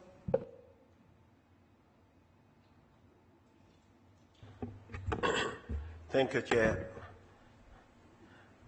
I understand where the Councillor Ken Sims come from, yeah. There are too many houses there, I understand myself as well. But the problem with this site is, we seen this morning on the site, it's no value there. It's not used for farming. It's not used for grazing cattle, or it's not used for playing field or whatever for the neighboring children or whatever. The site is there, overgrown with bush and other. I agree with Councillor Uppal what she said. This is only outline planning application. The indication given this morning by the officer, there might be 20, 21 houses. That number might be too many. I won't go along with that. But that's the matter coming back later on. Yeah, we can work on there. So as Councillor Hall said, we haven't got any good reason to refuse this application. So I go along with the officer recommendation. Second, Councillor. Right. Now, I've lived in Meltham, as you know, 45 years. I know this location very well. My daughter has a house on there. My son lives around the corner. This application has come forward, and unfortunately for them, in one respect, is the fact that all the others have been passed up the road. Now, this was the most likely of them all. This one, for me, was an absolute certainty. All right, but where we are now, there is too many up there. I can't disagree with that. The trouble is we're tied in with this local plan business, and there's little or nothing we can do about it. So I can understand and sympathise with the objectors, but I'm sorry, if we refuse this, it will come back. Not only will it come back, we'll probably have to give more houses than what we would should we pass it now. So I really and truly believe that we're going to have to support this. So that would be my submission. Yes, we take the refusal first. That was the first that I was given. So all those in favour of refusal, please show. All those against? 1, 2, 3, 4, 5, 6, 7. So that motion's fallen. So I'll now move the officer's recommendation. All those in favour, please show. We need to... sorry, we need... Already got, so in terms of the second motion, we've got just to confirm, Councillor Hall moved up the recommendation and Councillor Sockwell seconded it. Oh, yeah, you have it. Yeah, that's fine. Yes. So I just made the point about it coming back to committee as well, so I just wanted to bring that in. That comes as course. Okay, it does. It will come back. That's fine. Just wanted to check that. Yes, the number situation and all the conditions, it all comes back to this committee again. So all those in favour of officer's recommendation, please show. Against? 3 against. So that officer recommendation has been approved. Page 111, Goose Green, Home Firth.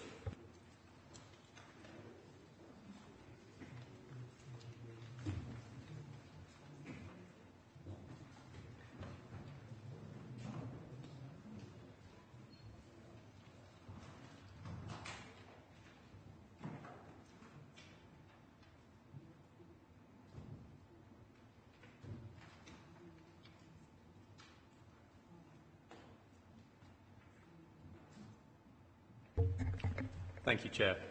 My name is Nick Hurst, Planning Officer. This application seeks the erection of a detached dwelling within a conservation area.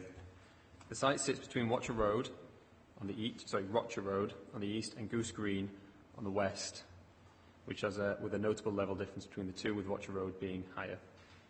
The application is brought to committee at the request of Councillor Sims to allow members to consider the proposal's impact on the conservation area. Different schemes for the erection of one dwelling on site have been refused twice in recent years, including being dismissed at appeal in 2012. The proposal seeks a 3-bed dwelling. It is to be split level, 2-storey, partly built into the hill with a single-storey side section. The east side would face onto Rocher Road and the west onto Goose Green. The site would be levelled to allow vehicle access from Rocher Road and to form amenity space.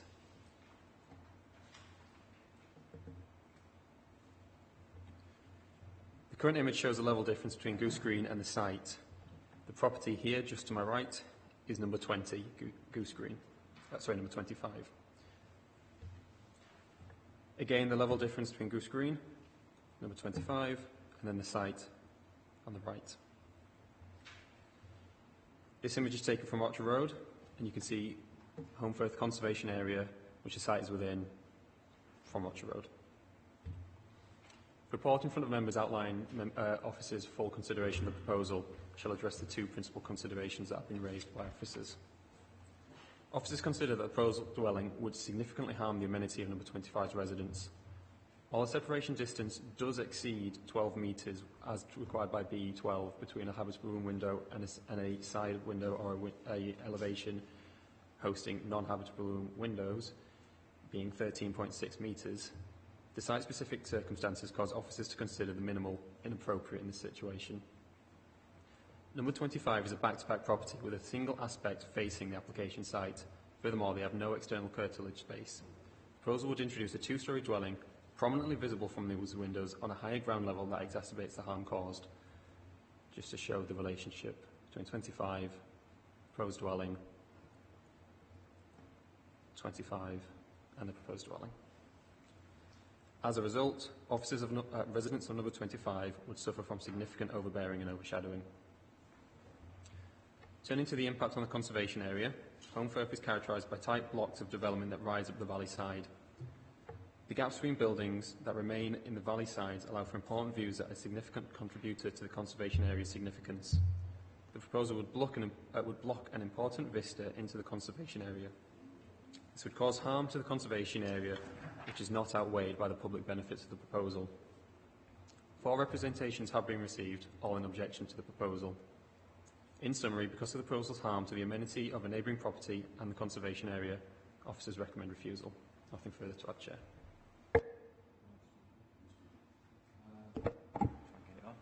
Andrew Keeling.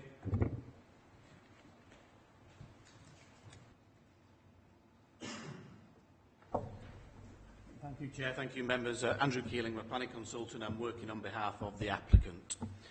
Your officers in their report say that in principle the site can accommodate a dwelling, but they then raise 2 issues with regards to views across the site towards the conservation area and the effect that the proposal has on numbers 23/25, Goose Green, which is at the back of the site and down below. There have been previous refusals on the site, but they were not of the design that is in front of you. We have tried to take into account those 2 particular matters, and we have done that, first of all, with regards to views of the conservation area by making the part of the dwelling that faces onto Rocher Road single storey. It is, in fact, 6.5 metres below the level of the properties adjacent to it on Rocher Road. The ridge of the proposal is 6.5 metres, that's 21.5 feet below the actual level of the properties next door.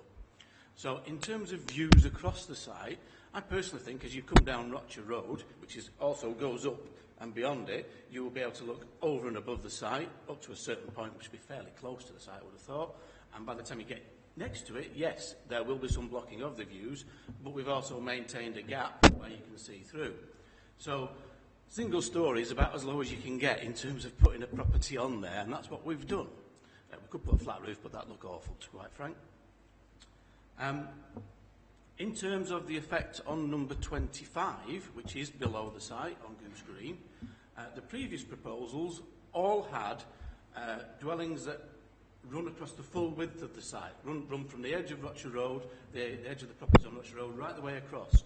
Ours has a gap. We've introduced a parking area in between the 2, so that, in effect, 25 Rocher Road actually looks up the site to the parking area and through a gap, and the property is slightly to the left. There isn't a direct relationship.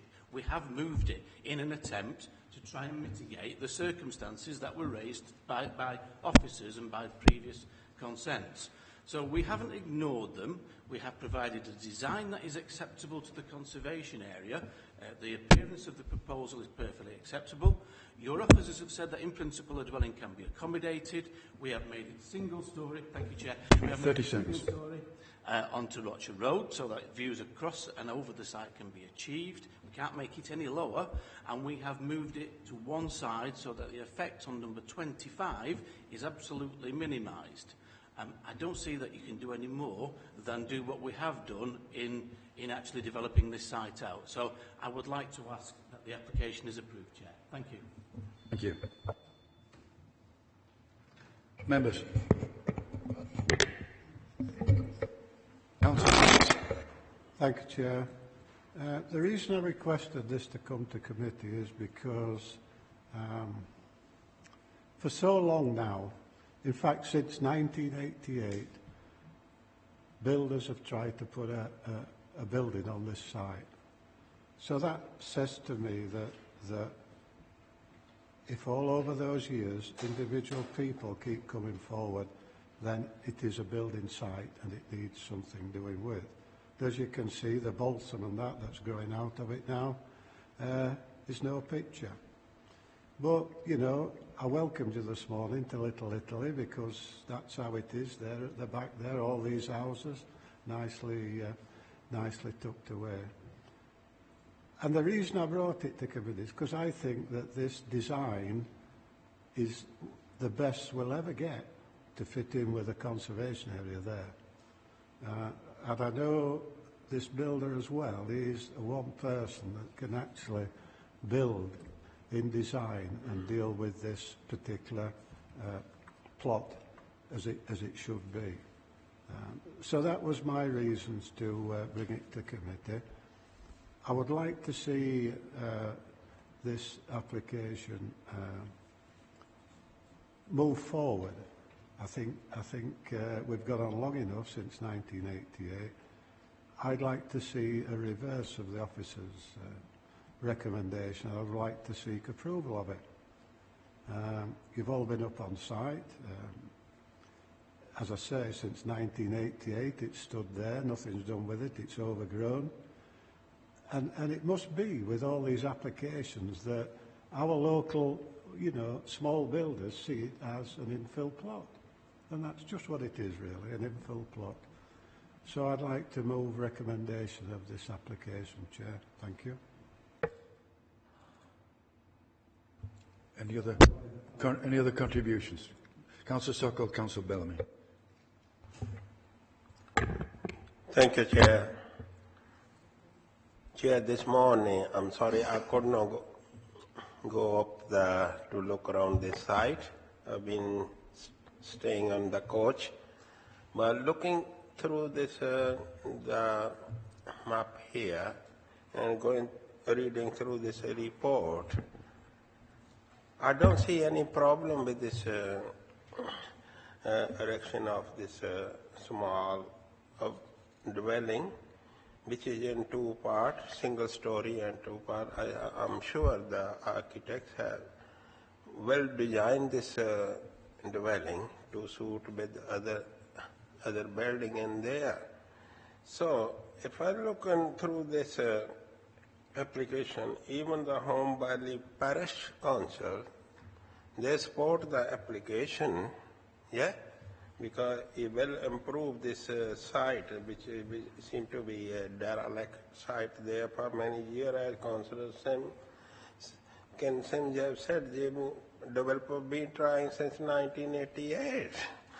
So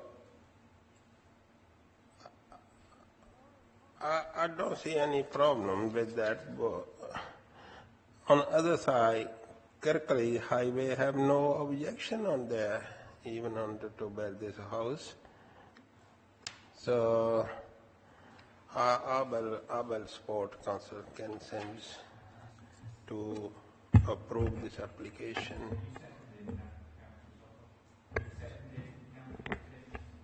So are you going to second the application? Second the application, yeah. Councillor Bellamy. Thank you, Chair. Well, I don't need to second, but I was going to say, actually, quite surprisingly, I actually agree with my parish council colleagues here, which, believe me, is a rarity, and it is a big rarity. I do actually, though, agree with the fact about if we could put somewhere in the conditions about the accessing site for materials, just so it don't affect the school times, because that road can get quite busy at school drop-off and pick-up times. But apart from that, I don't think it's not going to affect the views. Like you say, it's single story. I think this is probably one of the best applications that's coming from that site. And I did notice that there was a wall in that garden that was ready for collapsing. So I do think something does need doing. It was bowing, so certainly happy to support the approval of this. But like I said, can we just have something in conditions about materials when they go up there, that it doesn't affect school times? Councillor Homewood. Yeah, I was just going to take a different opinion. I thought, viewing it from Rocher Road, I can see how it will have an impact on the view of the conservation area. Personally, I didn't see too much problem with the state of the site. Okay, it's got vegetation on it, but it was in keeping with what was there. I didn't really have a problem. I think it was in a particular poor visual state. So I suppose it's just a difference of opinion. It sounds like I might be outnumbered, but I agreed with the recommendation to refuse, but we'll see what happens. Is that it? It's been moved and seconded to refuse sorry, to approve against the refusal.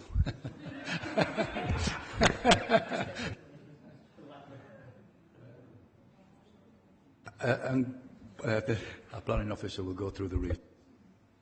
Chair, it's just the simple reverse of the reasons for refusal that members consider that the development of this open land would not harm the character of the Holmfirth conservation area, and secondly that the proposed dwelling, by reason of its siting and scale, would not result in an undue overbearing impact on the occupiers of 25 Goose Green. Thank you, Chair.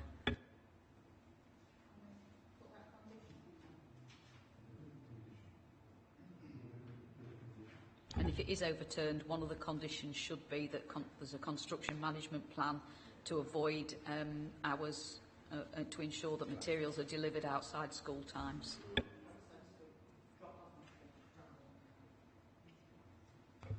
All those in favour, please show. I'll abstain here.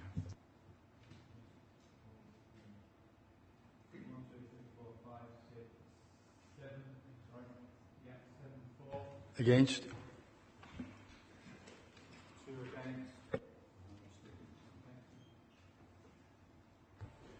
against. So that application has been approved.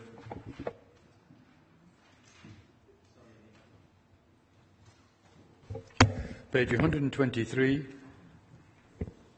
Yew Tree Road, Burn Road, Birchincliff.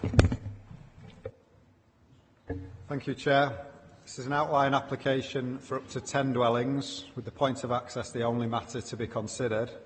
Members are therefore considering the principle of development on the land and the proposed access arrangements. This aerial photograph shows the site. It lies at the junction of Yew Tree Road and Burn Road in Birchincliff. It's generally flat. It's provisional open land in the UDP, and it's allocated for housing in the emerging local plan. This plan just shows the application site in red, and then there's some other sites. This site next door, this field edged in green. Members considered that an outline application on that site last time round and resolved to approve that. There's also this parcel of land opposite, which is linked with this one, and that's currently being built out for 95 houses by Harron Homes. And there's a separate outline planning application for the land to the south as well, and that will come forward to a future committee. All these parcels of land, they're all in separate ownership, and they're all allocated for housing in the emerging local plan. The access arrangements are it's a simple priority junction off Yew Tree Road.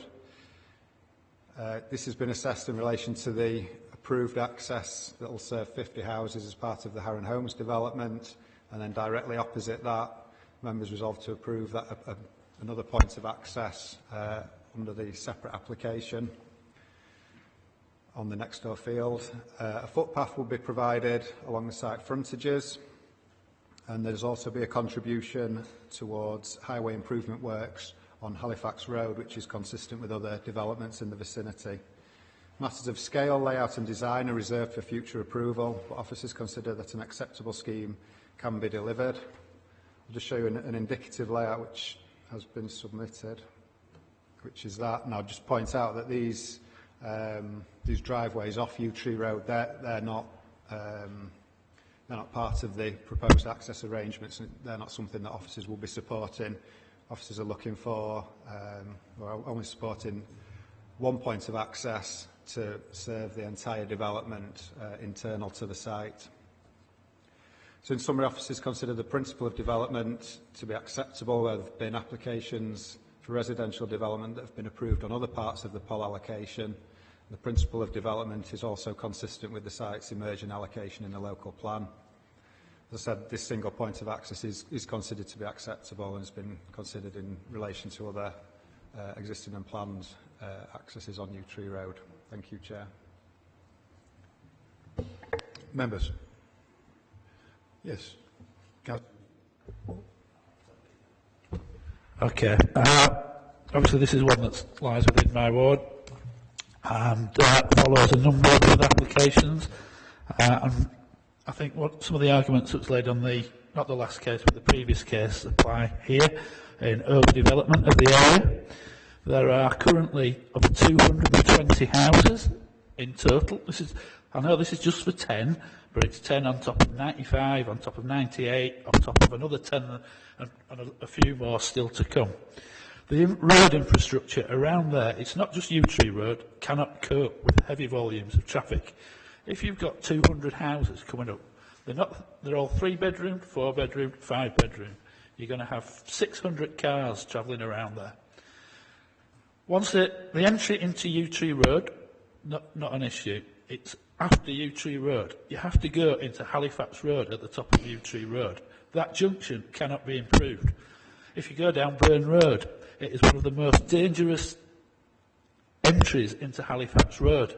It is only wide enough for one vehicle.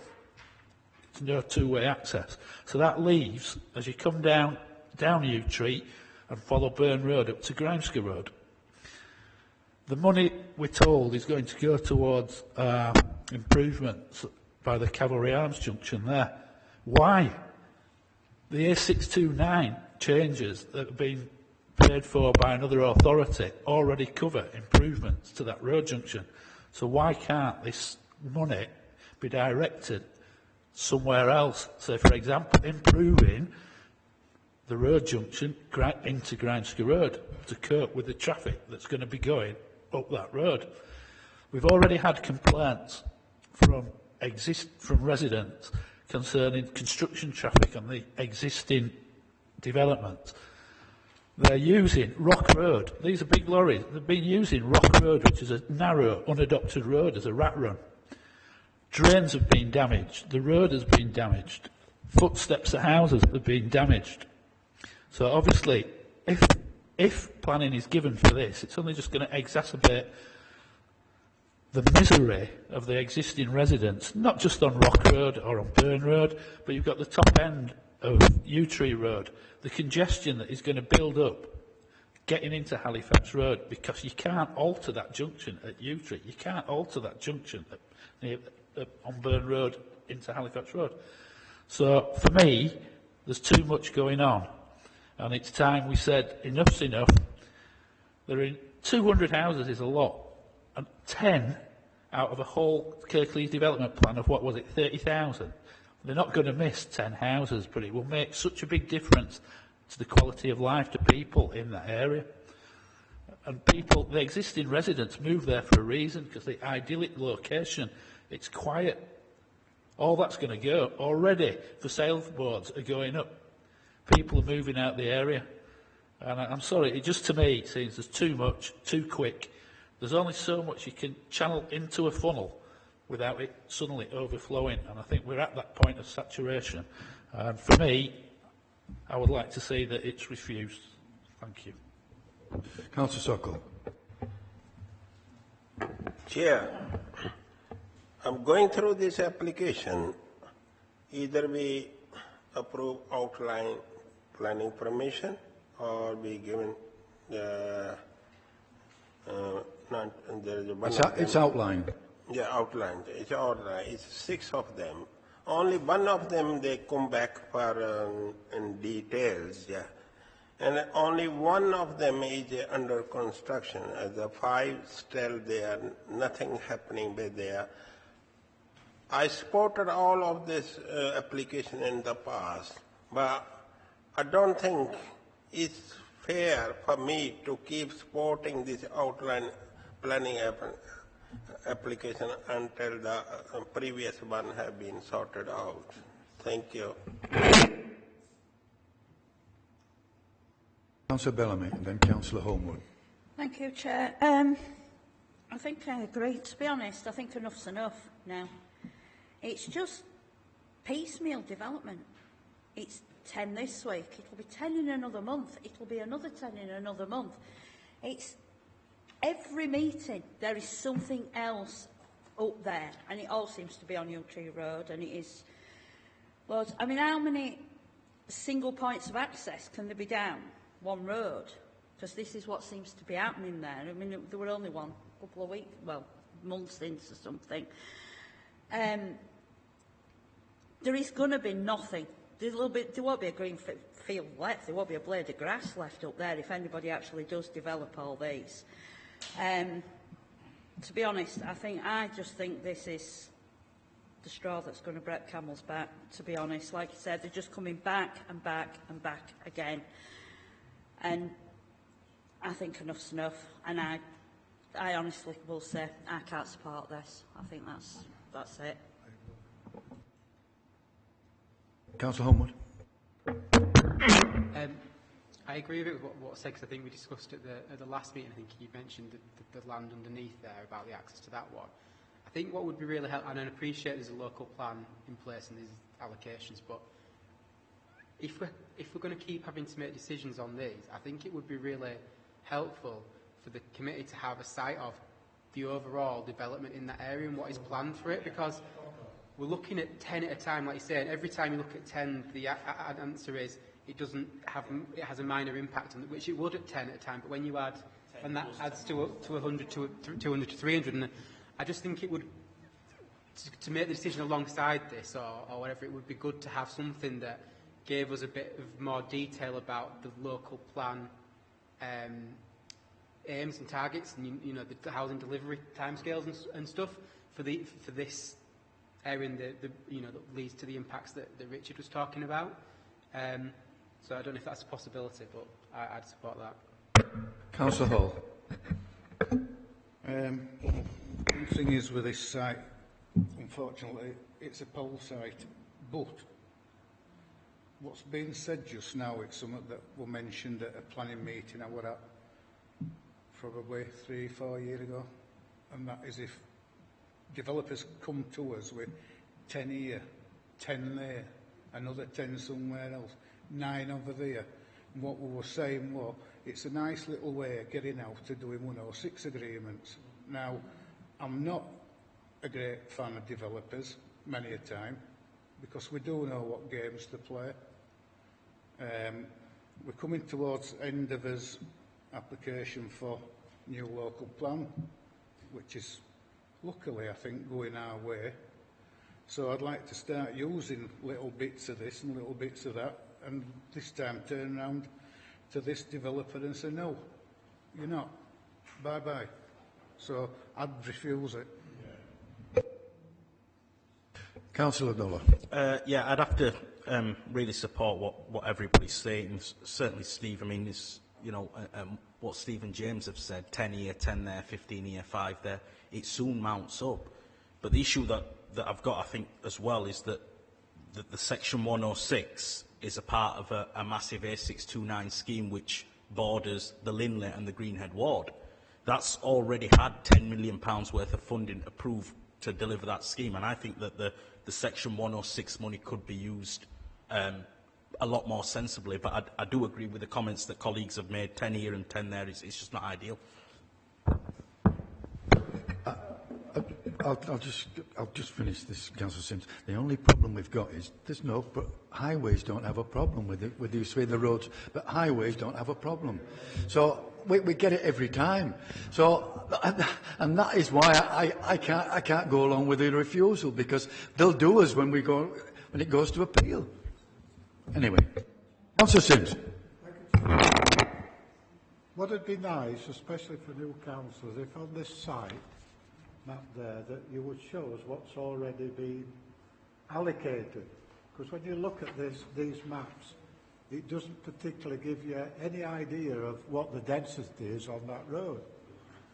So that's number one, and I agree with you. We should start to see this recorded, so we actually get a proper picture when we're looking at... So what we're going to move to then, would you be happy with moving deferral and getting the whole picture and see where this fits in, almost like a jigsaw? Yeah. Would is somebody prepared to move that? Yeah. That's moved and that's seconded. All those in favour, please show.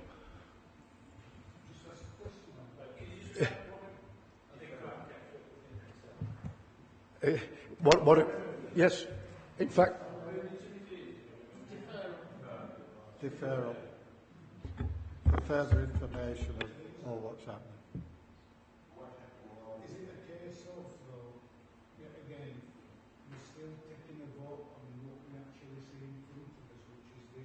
Yeah.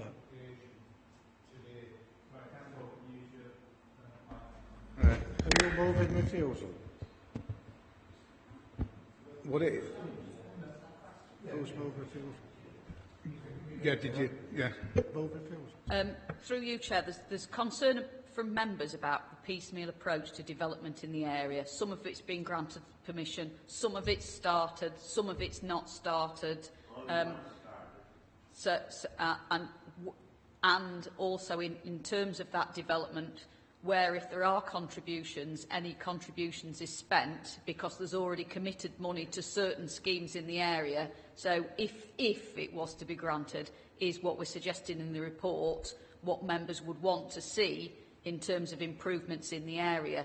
So if members want us to come back with a fuller report about not just this site, but what the other commitments are in the area in terms of where we are with applications, and also if Steve can come in terms of highway improvements in the area, is that okay? That's Chair, fine. if Steve can. Yeah. Through you, Chair, Steve Sampson, Highways Development Management. I'll try. I know you want a more detailed overview, but if I can just give you a brief overview. The original application for the two sites, Adam, if you can point out, the top one and the bottom one, north and south, if it's orientated correctly, was for 190 dwellings, which was approved. And that came with highway works to Burn Road, which made it one way from Halifax Road for about 150 metres. Works to Grimescar Road and Burn Road to improve visibility. Works to Yew Tree Road and Halifax Road to improve visibility. And works to Grimescar Road and Brighouse Road to improve the radius and improve the radii for HGVs. On top of that, there was a £150,000 contribution to the Calvary Arms junction for the signalised junction works. In line with that, there's a West Yorkshire Fund for works along Halifax Road, which £150,000 was a contribution to that to show that development money was going towards those funds. We cannot just ask the West Yorkshire Fund for money and not actually put something back ourselves. So we're there at that point. It later came in, the developer couldn't financially build 190 because of the topography. We all know about the topography for that land. So they came in for 95 houses. We approved 95 houses with the same highway works that would assist and facilitate 190. So we've got 95 dwellings in the pot, if you like. The residential elements that are coming forward now, and that was 10 off the other side, and around 12 off this side is 22, added to 95. So 117, is it? 117. We're still way short of 190. We've got a site below that that's circa 20. We're still assessing that. We're not comfortable about talking of accesses.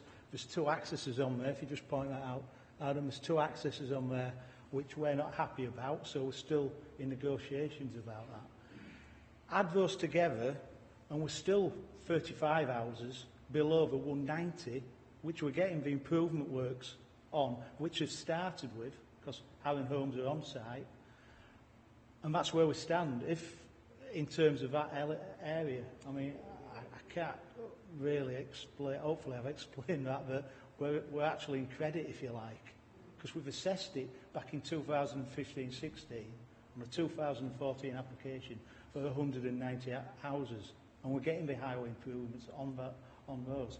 Plus, when we assessed the original for 190, the Halifax Road corridor works weren't programmed at that time. Thank you, Chair. Yes, Councillor Griffiths, then Councillor Sock.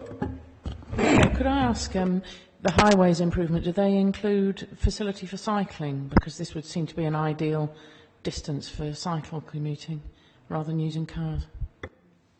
Through you, Chair, I can only talk, well, there's no facilities for cycling within this development site, but actually on the Halifax Road improvements, there are cycling facilities, and that's up to the Ainley top roundabout, and cycling crossing points over the roundabout as well.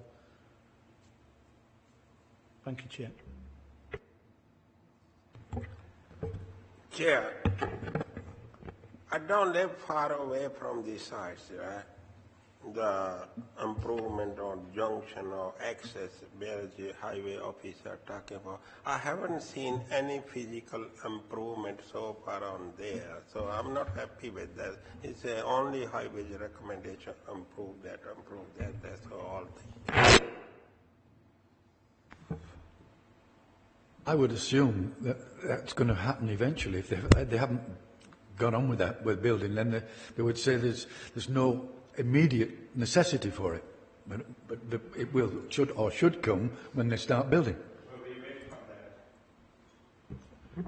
Through you, Chair, again. The high works I've mentioned, they've all been designed up. 278 highway works contracts have been signed. And it's just a matter of phasing them as the development is built out. At the moment, there's no occupancy. Thank you. Councillor Sims and then Councillor. Yeah. You see, that's what I'm saying. We've had all that information now that we should have had here to start with before we even start thinking about a decision. And I'm sorry, it should have been here, and it didn't here. And we're making a decision today on how we feel this is without all that information, right? So I don't know what you guys want to do. And that probably would have saved us having to defer it.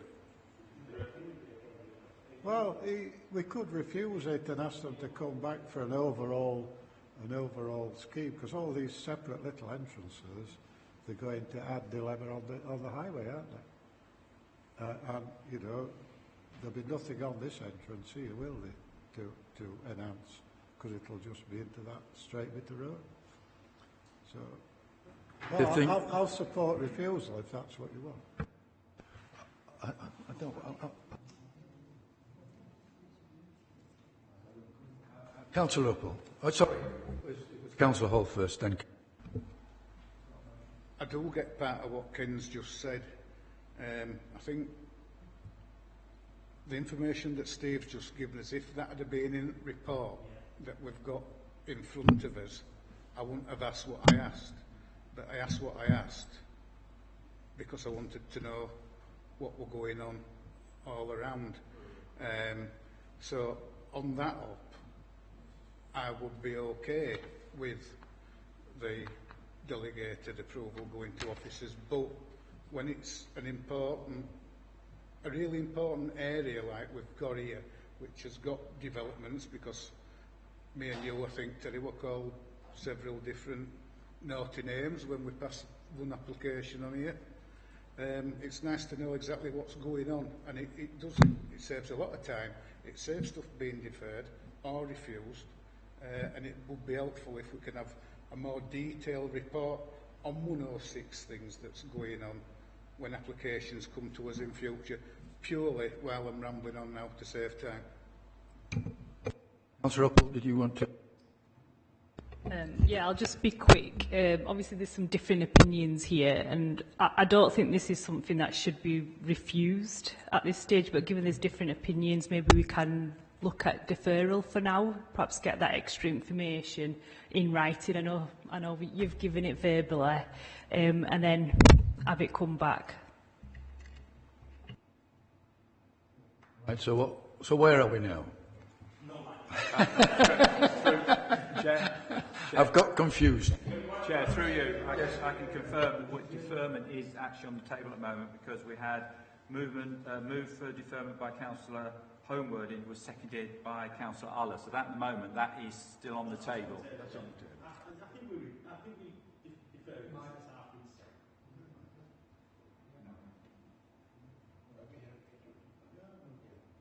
Right, then I'll put that to the meeting now. We'll see if we can make some progress. All those in favour of deferral, please show. Well, I think we've...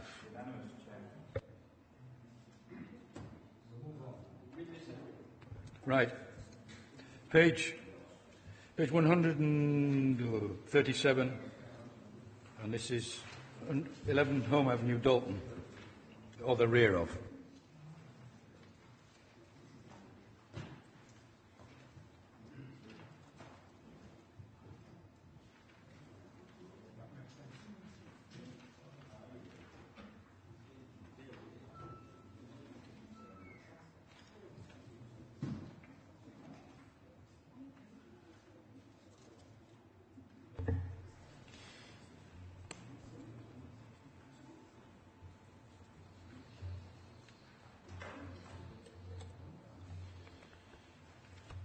Thank you, Chair. Victor Grayson, Senior Planner in the Majors and Minerals team. This is an application for outline planning permission with all matters reserved other than access for residential development. The site is to the south, a couple of streets to the south of the Tolson Museum and Ravensnell Park. The site is 0.68 hectares in size and slopes downhill from south to north. The site is not in a conservation area and there are no listed buildings within or adjacent to the site. There are no TPO trees within the site. The site is overgrown in places and it is surrounded by residential uses. The site has an access point or a potential vehicular access point from Home Avenue. This is shown in the image on the screen. Pedestrian access is also possible from the public footpath that runs along the site's east boundary, as shown here. And then this is a view looking east across the site from that public footpath. The site is allocated for housing in the UDP and also in the emerging local plan. Full weight can be given to the adopted site allocation and significant weight can be given to the proposed allocation. Outline planning permission has already been granted for residential development at this site in 1988, 91 and 2015. The applicant effectively seeks a renewal of that permission. An indicative proposed layout has been submitted. This shows 25 residential units arranged around a new internal road accessed from Home Avenue. A pedestrian connection is also shown to the adjacent footpath. It should be noted, however, that the approval of this layout and an approval of a number of units is not sought by the applicant. In terms of land use, the proposal is acceptable and is in accordance with the extant and proposed site allocations. In terms of design, the proposal would not constitute a major urban extension and would not result in the loss of a significant landscape feature that influences the character of Dalton. There are no nearby designated heritage assets. Residential amenity is considered acceptable. The site can be developed while complying with the minimum distances required by UDP policies. Noise, light pollution and other amenity impacts can be designed out or mitigated at reserved matter stage. New dwellings on this site can be provided with adequate amenity. Highways issues have been addressed. Adequate gradients, footways and space for a refuse vehicle are proposed at the new Home Avenue entrance. Traffic, road capacity and other highways issues will be considered further at reserved matter stage once the number of units is known. At this outline stage, details of drainage proposals are considered acceptable, although more detail will obviously need to be provided at reserved matter stage. There are no concerns regarding trees or ecological impacts at this outline stage. Objections have been received from 2 neighbouring residents. Their concerns are summarised at paragraph 7.2 of the committee report and addressed in the committee report. In summary, residential development is considered acceptable here. The number of residential units would not be agreed if outline permission is granted. The site's constraints, including topography, neighbouring residential properties, drainage, etc., would determine the number of units at reserved matter stage. Therefore, approval of outline permission is recommended subject to conditions. Thank you. Members. Councillor Hall. I've never had an application like this before, to be honest. Outline application for erection of residential development land. I've never had one like that before. How can you erect a piece of land? should be worded somewhat different to that, shouldn't it? Huh? Through you, Chair. Apologies for that. Yes, there is a missing full stop in that first page of the report. It should say outline application for erection of residential development. Full stop. Right. Now and the site is land to the rear. Can't we? Right.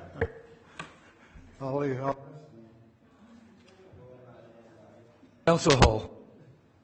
Yeah, we touched on something earlier on about numerous applications for the same plot of land. We've got this in 87, 91, 2014, same thing every time, outline planning permission wanted.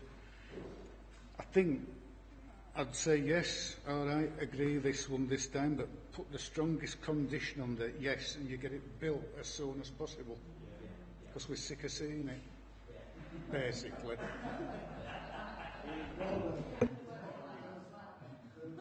Somebody prepared to move? Yeah, you've moved that. Yes. Is that seconded? Second. Yeah. All in favour, please show.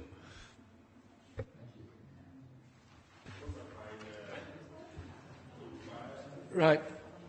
Page 151, 9 Clough Head, Slowick Gate, Bolster Moor.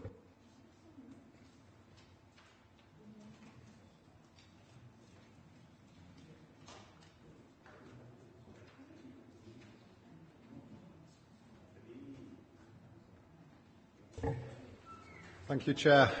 This is an application for a single-storey rear extension. The application is before committee because the applicant is related to a planning employee.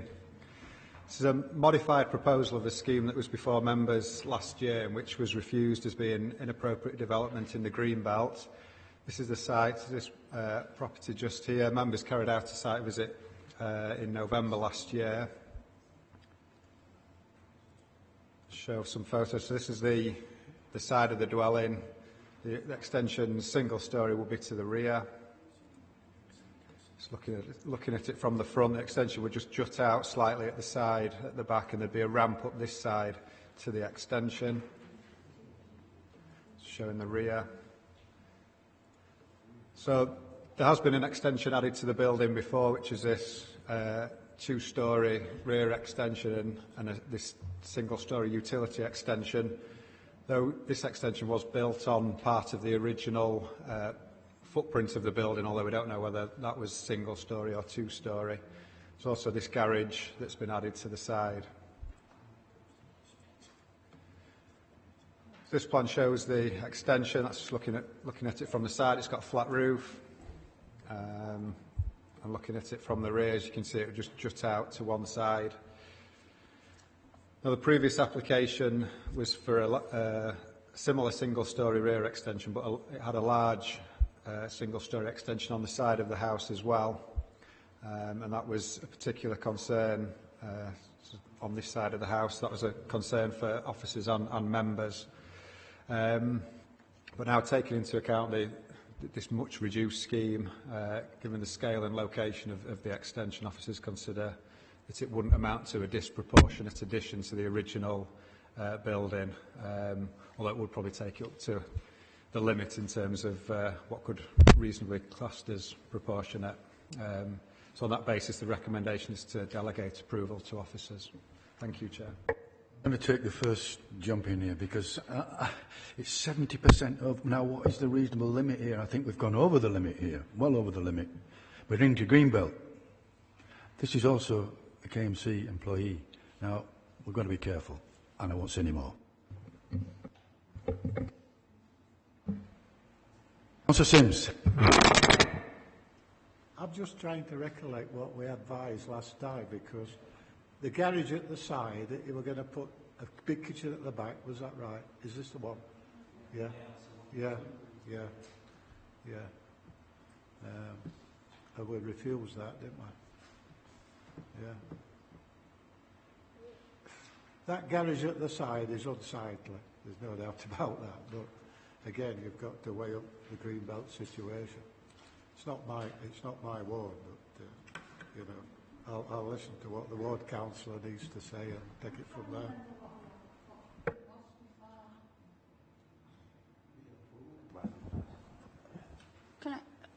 Was the application last time for a... a large side extension as well as a rear extension. And this one's just, which we refuse, and this one's just for the rear. Because didn't we, I seem to remember, didn't we last time just say go away because the side was the problem? So it's taken all this time for him to come back with just the rear. Right, that helps me get my brain around it a bit because I've obviously slept since then. Through you, Chair, the previous scheme as well just had a little extension to join onto the garage, as I think Councillor Sims suggested.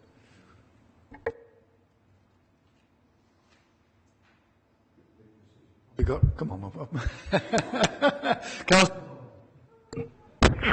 I'm trying to remember back. I didn't think the initial plans that they came with was particularly bad plans. I think it was, we just said that it was the proportion to the existing building, which was too great. So I think, personally, I think if that's been reduced down, I think it was pretty borderline when we discussed it at the time before anyway. So I'm happy to move the officer recommendation, approve it.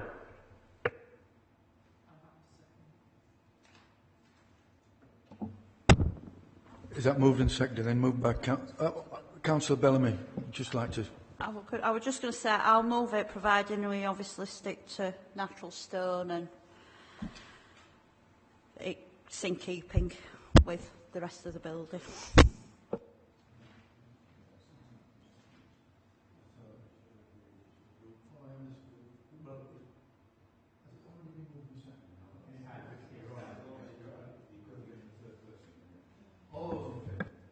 Please show. Go on, I'll go along with it. Yes, thank you. Yeah, so that application's been approved. Right, page 159, 147 Huddersfield Road, Meltham.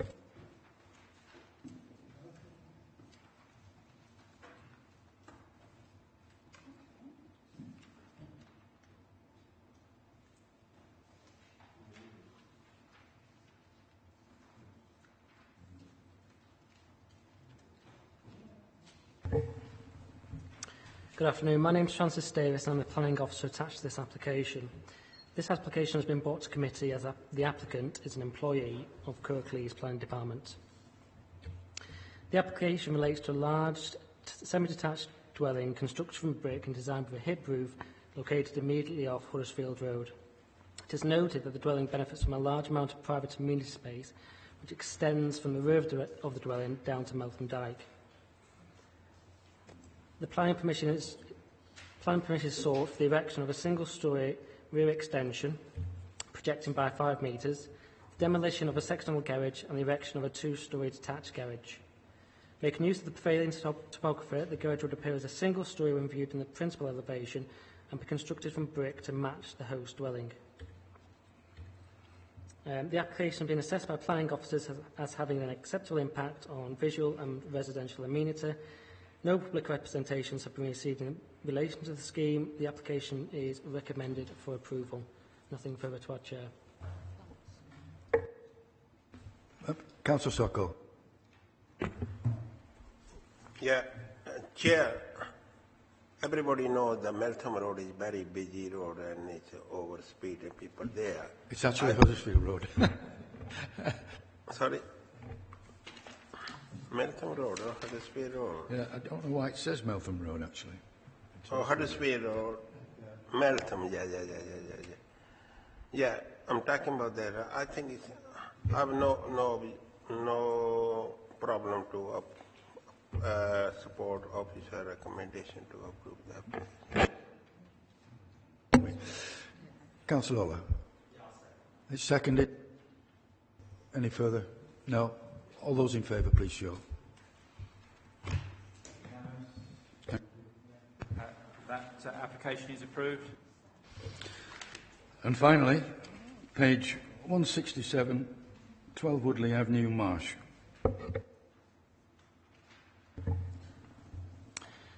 Once again, this application has been brought before committee as the applicant is related to an employee of Kirklees Planning Department.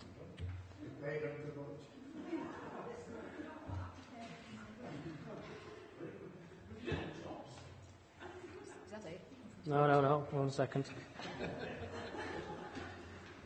The application relates to a detached dwelling constructed from artificial stone designed with a gable roof with a projecting turn gable to the northwest.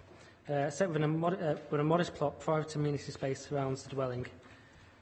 Planning permission is sought for the erection of a single-storey side, north-east and rear south-west wraparound extension. The extension would project from the host dwelling by 2.7 metres.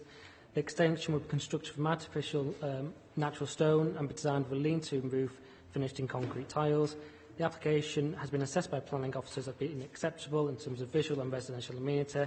No public representations have been received. The application is recommended for approval. Nothing further to add, Chair. Members. Move the officer's recommendation. Moved and seconded. All those in favour, please show. Thank you. That application is approved. That concludes the meeting. Thank you.